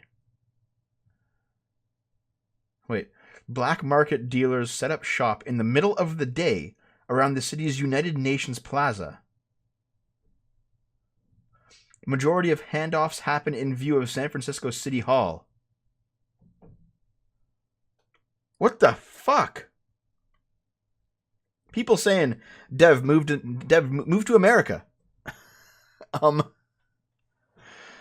America sounds like it's a fucking hellhole. I will take Trudeau's stupidity over this.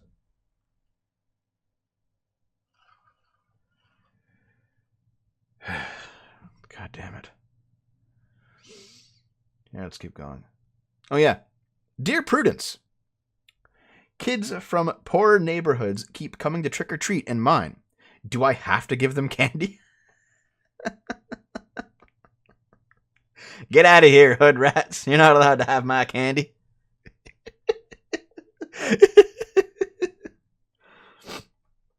Let's see this. I live in one of the most wealthiest neighborhoods in the country, but on one of the more modest streets, mostly doctors and lawyers and family business owners. A few blocks away are billionaires, families with famous last names, media moguls, and etc. I have noticed that on Halloween, what seems like 75% of the trick-or-treaters are clearly not from this neighborhood. Kids arrive in overflowing cars from less fortunate areas. I feel this is inappropriate. Candy gentrification, here we come. Halloween isn't a social service or a charity in which I have to buy candy for less fortunate children. Obviously, this makes me feel like a terrible person. But what's the big deal about making less fortunate kids happy on a holiday? But it just bugs me because we already pay more than enough taxes towards actual social services. Should Halloween be a neighborhood activity? Or is it legitimately a free-for-all in which people hunt down the best candy grounds for their kids? I don't fucking know, dude. Yeah, this is very much like I'm so rich, and I moved here to get away from all the hood rats. Why are they following me? Yeah. Everyone's fucking terrible. Everyone's fucking terrible. On both ends. The rich people and the poor people. They're all terrible. Matapasa $2. San Francisco doesn't represent the values of the USA. Yeah, fair enough, dude. Oh, hey, Naomi, are you invading? Wait, hold on. Your phone disappeared. No, I can't see it. Apparently, DragonFat sent a message through Naomi. Let me read it. Naomi, if you can see this, please haul Dev off the stream. Get him to stop. He's digging his own grave. No, I'm not. I stand by everything. I did my job. Get out of here.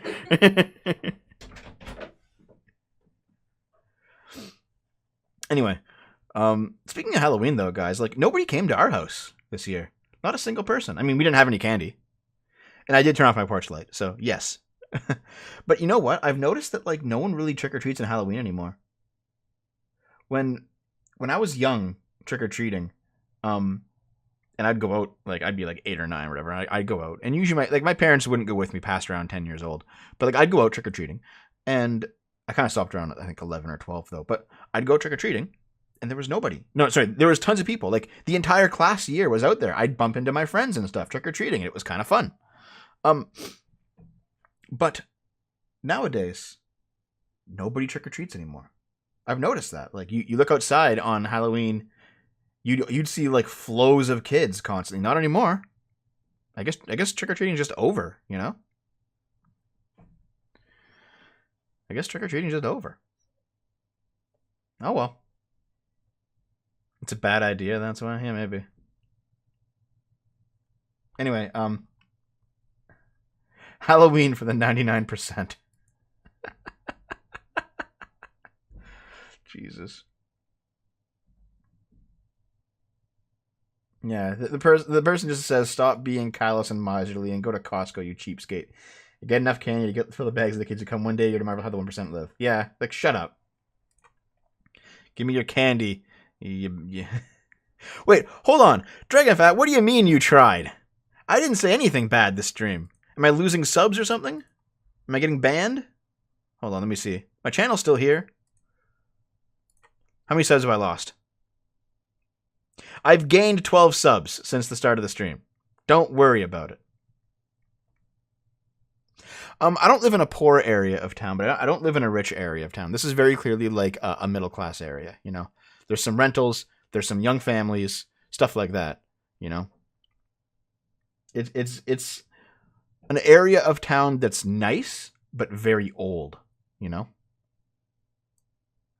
Anyway, let's continue. A principal in Florida said he couldn't confirm the Holocaust was a factual event. The school district just fired him. Okay. Let me dig another hole, if you don't mind, okay? It is true that you can't confirm the Holocaust is a factual event. But I mean, I believe it happened. But you can't confirm it in the same way that I can't confirm Africa is a real place, because I haven't been there, you know? It's entirely possible that everyone just makes textbooks that talk about Africa, but if you don't actually go to Africa, you can't You don't know if it's actually there. There's like a level of discussion where unless you've directly experienced something, you don't know if it's real. I believe it's real, obviously.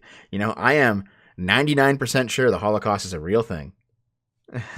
Everyone's like, no, don't. No. But I mean, I can see where this guy's coming from. I do think he should probably be fired, though, because this is kind of ridiculous to do for a teacher. Oh, God. Like, anything that there is a logical, consistent argument that anything you didn't personally experience, there is a chance it's fake. Regardless of what it is. I don't care what optics. Fuck you, optics cucks. Anything... Everyone's going crazy. Anything that you haven't personally experienced, there's a small possibility that it's not true. That is logically consistent. It makes sense. At the same time, you can also believe in things that you haven't personally experienced due to overwhelming amounts of evidence. I get that. There's a small chance that all the evidence is faked. I also get that. But it's a very small chance. All right? Extreme solipsism? Yeah. Extreme solipsism. That's what it is. It's extreme solipsism. Okay, listen, DragonFat. I'm giving this guy the benefit of the doubt as best as I can. I do think he's retarded. I do think he's so fucking stupid, dude. Okay, here, let's read the article, all right? A former high school principal was fired on Wednesday as a result of emails he sent to the student's parent in April 2018 that appeared to cast doubt on the historical truth of the Holocaust. According to the district, there's just cause for firing the former principal based on ethical misconduct and failure to carry out job responsibilities. He says, I can't say the Holocaust is a factual historical event because I am not in a position to do so as a district employee. What the fuck does that mean? Like... What? Okay, that's not what I'm too stoned for metaphysics. Please stop. Thanks, Mark. Thanks for the $2. Yeah, so you know how you see people say like space is a white invention. You get like the flat earthers. Those people operate on that level of truth where it's like you have to personally experience it before you can believe it's true, right? And if you haven't personally experienced it, then you can at least say there's a chance. You can say that about all of history. You can say it about any place you haven't personally been. You can say it about the Earth being round. You can say it about anything, really, anything, frankly. But anyway, Descartesian philosophy is Nazism. But this guy's like, hold on.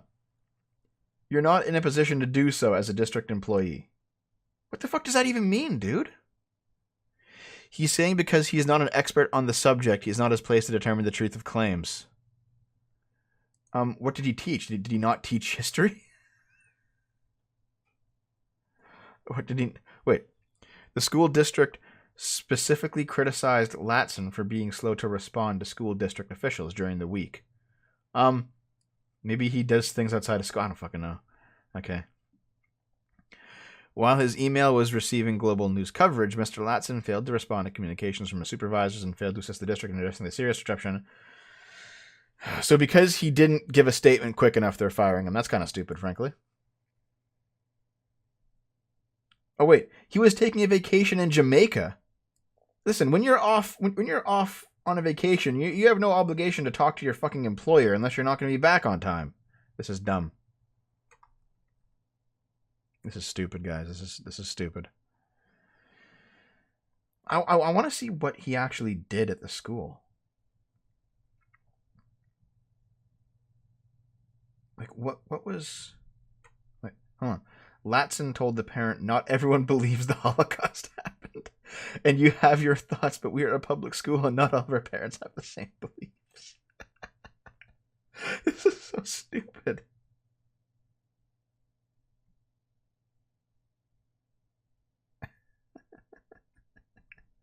See, if his argument is that he is not he didn't teach history, so he can't actually give his opinion on the matter, I mean, that's like a little bit reasonable. Not really, but there's at least something there you can latch onto. But if this guy was like, if this guy had a background in history, I don't fucking know, dude. This is so stupid.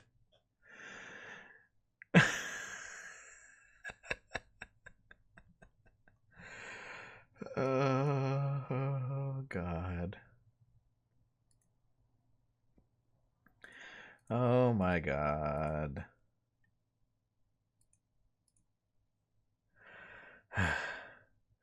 Tommy, I'm not fake laughing here. This is the laughter of a man who feels like it's all so tiresome. Let's continue. Okay, this is actually interesting. This is my personal interest. The Legend of Zelda: The Wind Waker pre-release demo disc. So, in Japan, The Wind Waker back in 2002 had a demo disc release that was only available at like various game stores. You know, you could go there and play like a couple levels of it, right? You could play like certain sections of the game. It finally came out.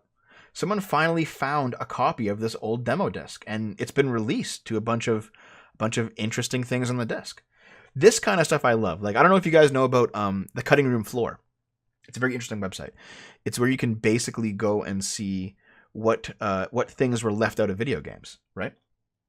So you can go to Cutting Room Floor and be like, oh, here's stuff that's still in the game that is not, it's still in the files of the game, but it doesn't appear in the game. And here's like old debug menus and old play, like previous versions of levels and cool stuff like that. It's really interesting.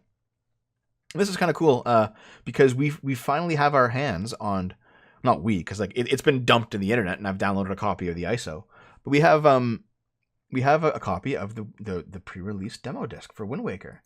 It's really interesting. After years of various fakes and speculation, a genuine demo build of The Legend of Zelda: The Wind Waker was discovered to be silently residing on a forgotten GameCube demo disc titled Monthly Nintendo Shopfront Demo December. Cool. Said disc was sold on eBay, and thanks to the generous owner of the disc, the data has been preserved and can now be experienced by all. So apparently this disc was meant to be reserved to return to Nintendo, but it wasn't.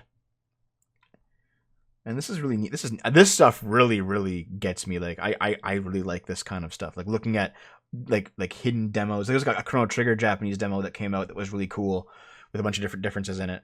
You know, this stuff like this is really it gets me going. So the title screen is a different title screen. That's neat. This guy doesn't have a mask on in the game. That's neat. There's a full outdoors rendered in the Forsaken Fortress windows, which wasn't there before. That's neat. Apparently, the magic bar fills up too much. You know, the Master Sword camera angle collection is slightly different. Like all these little different things, man. It's cool. Yeah.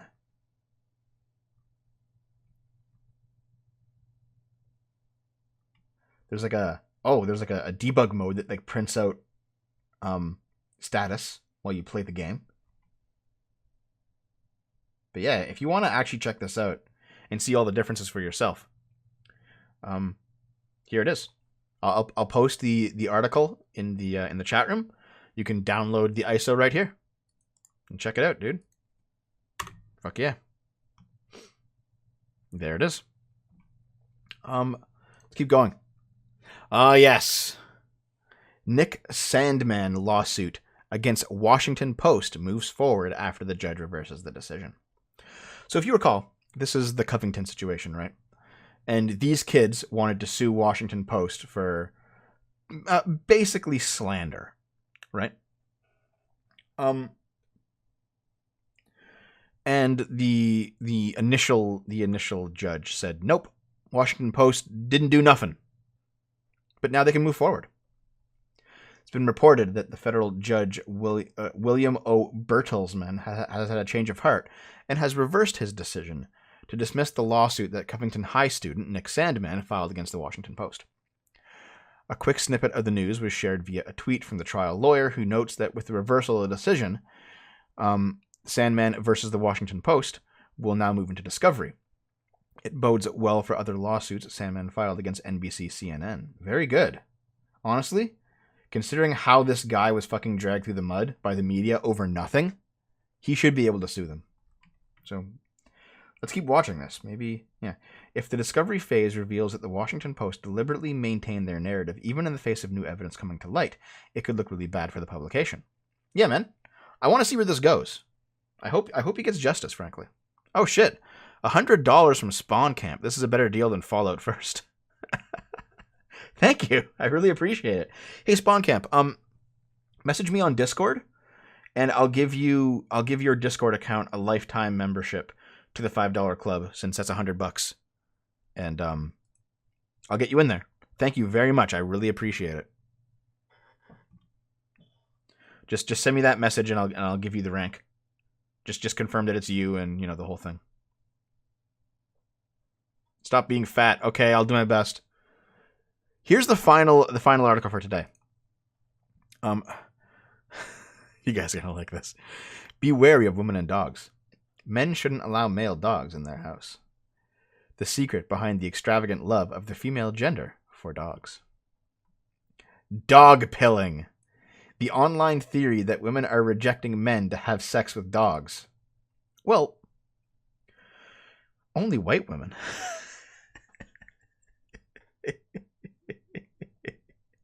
God damn it.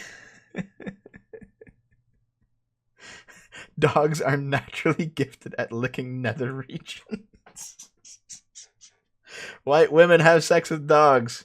You know how it is. With women that have dogs, just check how often they have male dogs. It's not a coincidence. These posts are from forums across Reddit, shared on predominantly men's rights spaces. They represent a barely veiled and long-standing idea that has driven men to vilify women's sexual freedom, based on little to no case studies or information. Despite this lack of evidence, the idea has maintained its hold on these communities for years and is now beginning to creep into the mainstream. This theory is dog pilling. The widespread internet-driven idea, it's a meme, by the way, it's a fucking meme, that women have sex with dogs more than they do with men. The name from the idea is that you have to take the dog pill or you haven't. The notion that those who have been exposed to and believe the theory are the ones who have taken the pill that makes them see the truth. Dog pill believers claim that their theory is supported because there are more internet forum threads with women describing sexual attraction to their own dogs than there are websites with women describing their attraction towards male virgins. Now, every once in a while, I do see some trashy white chick on Twitter talk about how she fucks her dog and how everyone does it. And of course, not everyone does it, of course. But she believes everyone does it. She believes she's in the norm and that the truth has to come out or something. So I think there is like just enough deranged psychopathic women doing this shit that it's become a meme. And the meme has blown it up way more than it actually happens, obviously, because that's what memes do. Memes are ridiculous. And now women who probably don't do it are getting offended. I think this is where we are. I think this is where they are. Yeah. I don't think women are having more sex with dogs than men. I don't fucking think so, dude. Let's look at these posts. Oh, I can't. What the fuck, guys? What is this, a post for ants? I can't even zoom in. Okay, fine. To understand this phenomenon, you also have to understand the two major online movements. The first of which is MGTOWs, men going their own way. Men going their own way is somehow related to and part of women fucking dogs. Okay, dude. Incel white boys just can't compete with the knot. Thanks for the $2, Matapasta.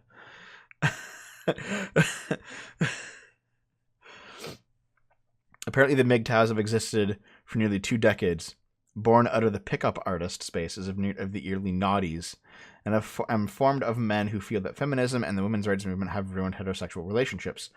Most of these men report having some bad experiences with women, predominantly romantic rejection.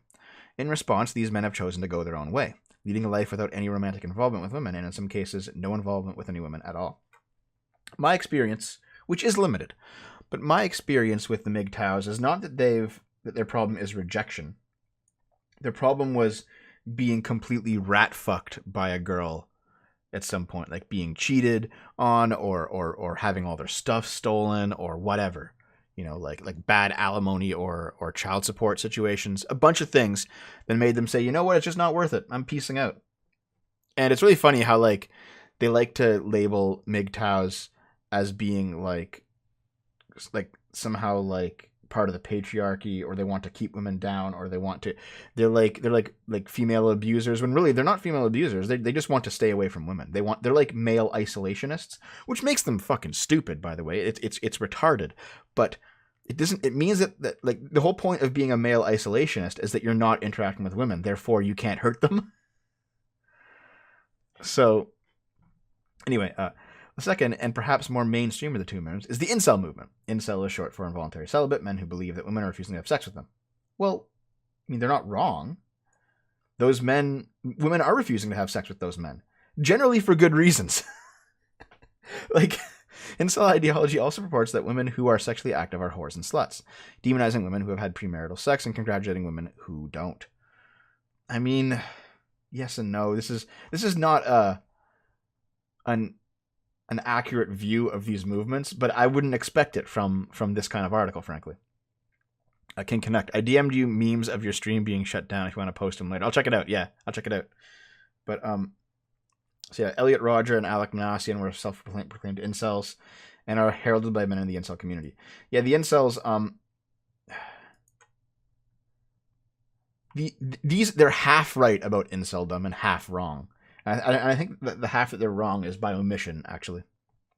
Anyway, there's intersections of these two movements. They're predominantly filled with men, demonize women for being sexually active, and push narratives that say that sexually active women get kicked or degrading and rejecting good men. I don't think the MGTOWs demonize women for being sexually active. They just stay away from them.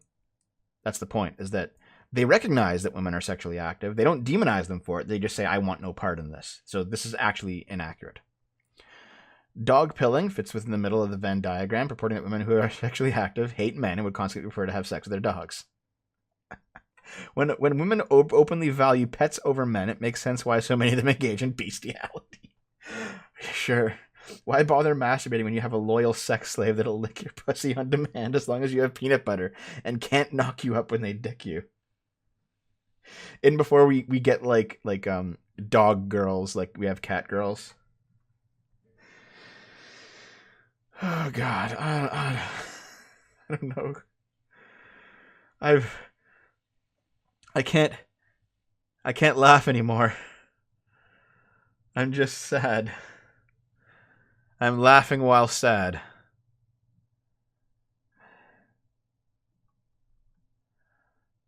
I knew a girl in high school that did this shit. I think a lot of these girls nowadays are fucking their dogs.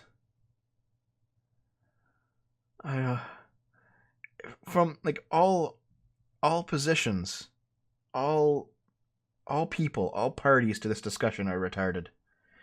It's all so tiresome. It's all so tiresome. Daily reminders that females will never have sex with a dog over an incel. It's time to swallow the dog pill.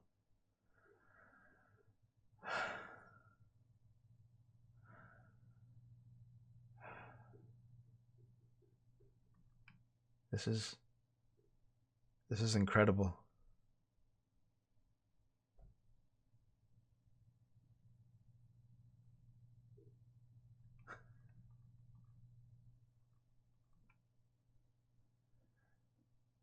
Man, what the hell is this? What?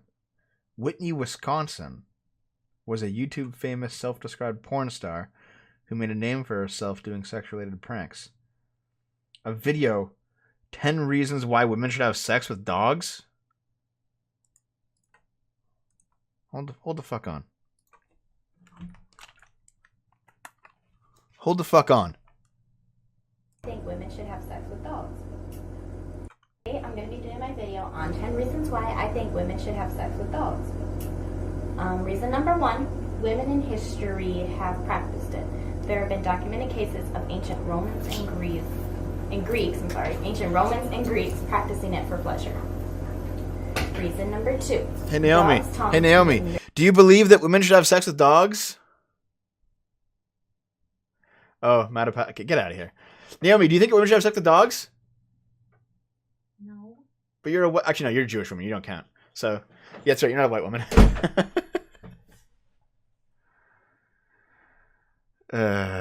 I've never seen this. No. Very hard to reach places, and it can feel amazing. Reason number 3, you cannot get pregnant. It is impossible for a dog to impregnate. Okay.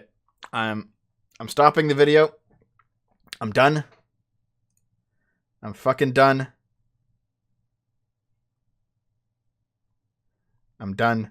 I don't care. I don't care anymore.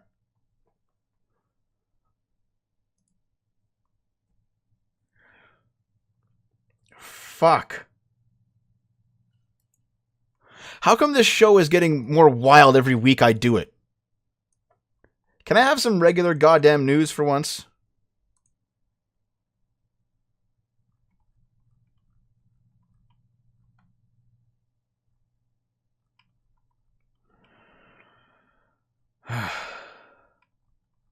Hold on a minute. Yeah, sorry, King Connect. I'm looking for your things now. Oh, that's a thing. All right. What the?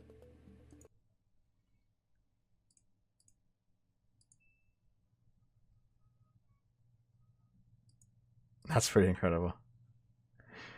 Okay, here, guys. I'll bring this in. You guys can check. Yeah, King Canuck made 2 memes about my my stream being taken down. Let's take a look at them real quick. Here we are. Thanks, King Canuck. Let's watch these. That's a thing. All right. There's a number of factors that come in when you talk about folks who identify as kinky or don't identify as kinky. Certainly. Oh my god, it's 12.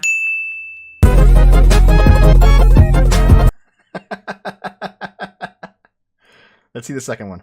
Oh, that's a thing. All right. There's a number of factors that come in when you talk about folks who identify as kinky or don't identify as kinky. Certainly. Oh my god, it's 12.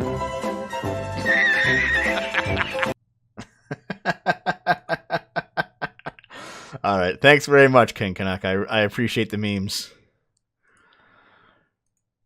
There we go, taking it away. Ah, God, thank you very much. $10 from Adam has to tell Naomi thanks. Sure. 20 SEKs, whatever those are, from Social Link the Great. Is it just me or is it getting crazier out there? Yeah, it's getting crazy. It's getting crazy out there, man. It's getting crazy. So, that is the end of the weekly sip. Thank you very much, guys. Thank you very much. As always, twitch.tv/GameBoomers, my gaming channel. I stream there nearly every night, 7 p.m. EST, unless I otherwise say so. I post schedules on my SFO Facebook page, and I also talk about when I'm streaming and what I'm streaming on the SFO Discord. All streams are backlogged at youtube.com/GameBoomer. There's about 7 streams of backlog there, so if you want to watch old streams, there they are. I will shill one final time, $5 a month through PayPal, Subscribestar, Twitch subbing, or YouTube memberships. Gets you into the $5 club. $100 gets you into the $5 club for life. What you get in the $5 club is a Discord chat room. I do monthly community streams. I'm getting an SFO Minecraft server up for people who donate. And basically, that's kind of where I do my community interaction, is in the $5 club. That's what's going on. So yeah, come by Game Boomers tonight, guys. I'm probably going to be playing Darkwood and doing some chats with the audience. And drop in the Discord, because the Discord you don't have to be in the $5 club to join the Discord. It's a completely free and open Discord. It's just that there's a $5 section to it. So that's what's going on. That's what I've got going on. Lounging with Lilith tomorrow, talking about the Joker. I'm going to do my best to stay one video ahead, and make sure that maybe we can actually get this channel to be like a one video a day channel. And that's what's going on. Thank you very much to everyone who donated. Thank you very much to everyone who donates through other channels other than Super Chat. Spawn Camp for the 100. Make sure you message me on Discord. I will get you set up in the $5 club. Thank you very much for the $100. Thank you very much, everyone else. And those of you who can't who can't donate, thank you just for watching. I don't mind if you use ad block or anything like that. It's okay. I don't mind that at all. Just thank you very much for watching and interacting. And even if all you do is hate watch, I'm fine with that too. So thank you very much. I'll see you guys tomorrow. I love you. Actually, no, I'll see you tonight if you come by Game Boomers, but I'll see you tomorrow otherwise. I love you. I love you twice.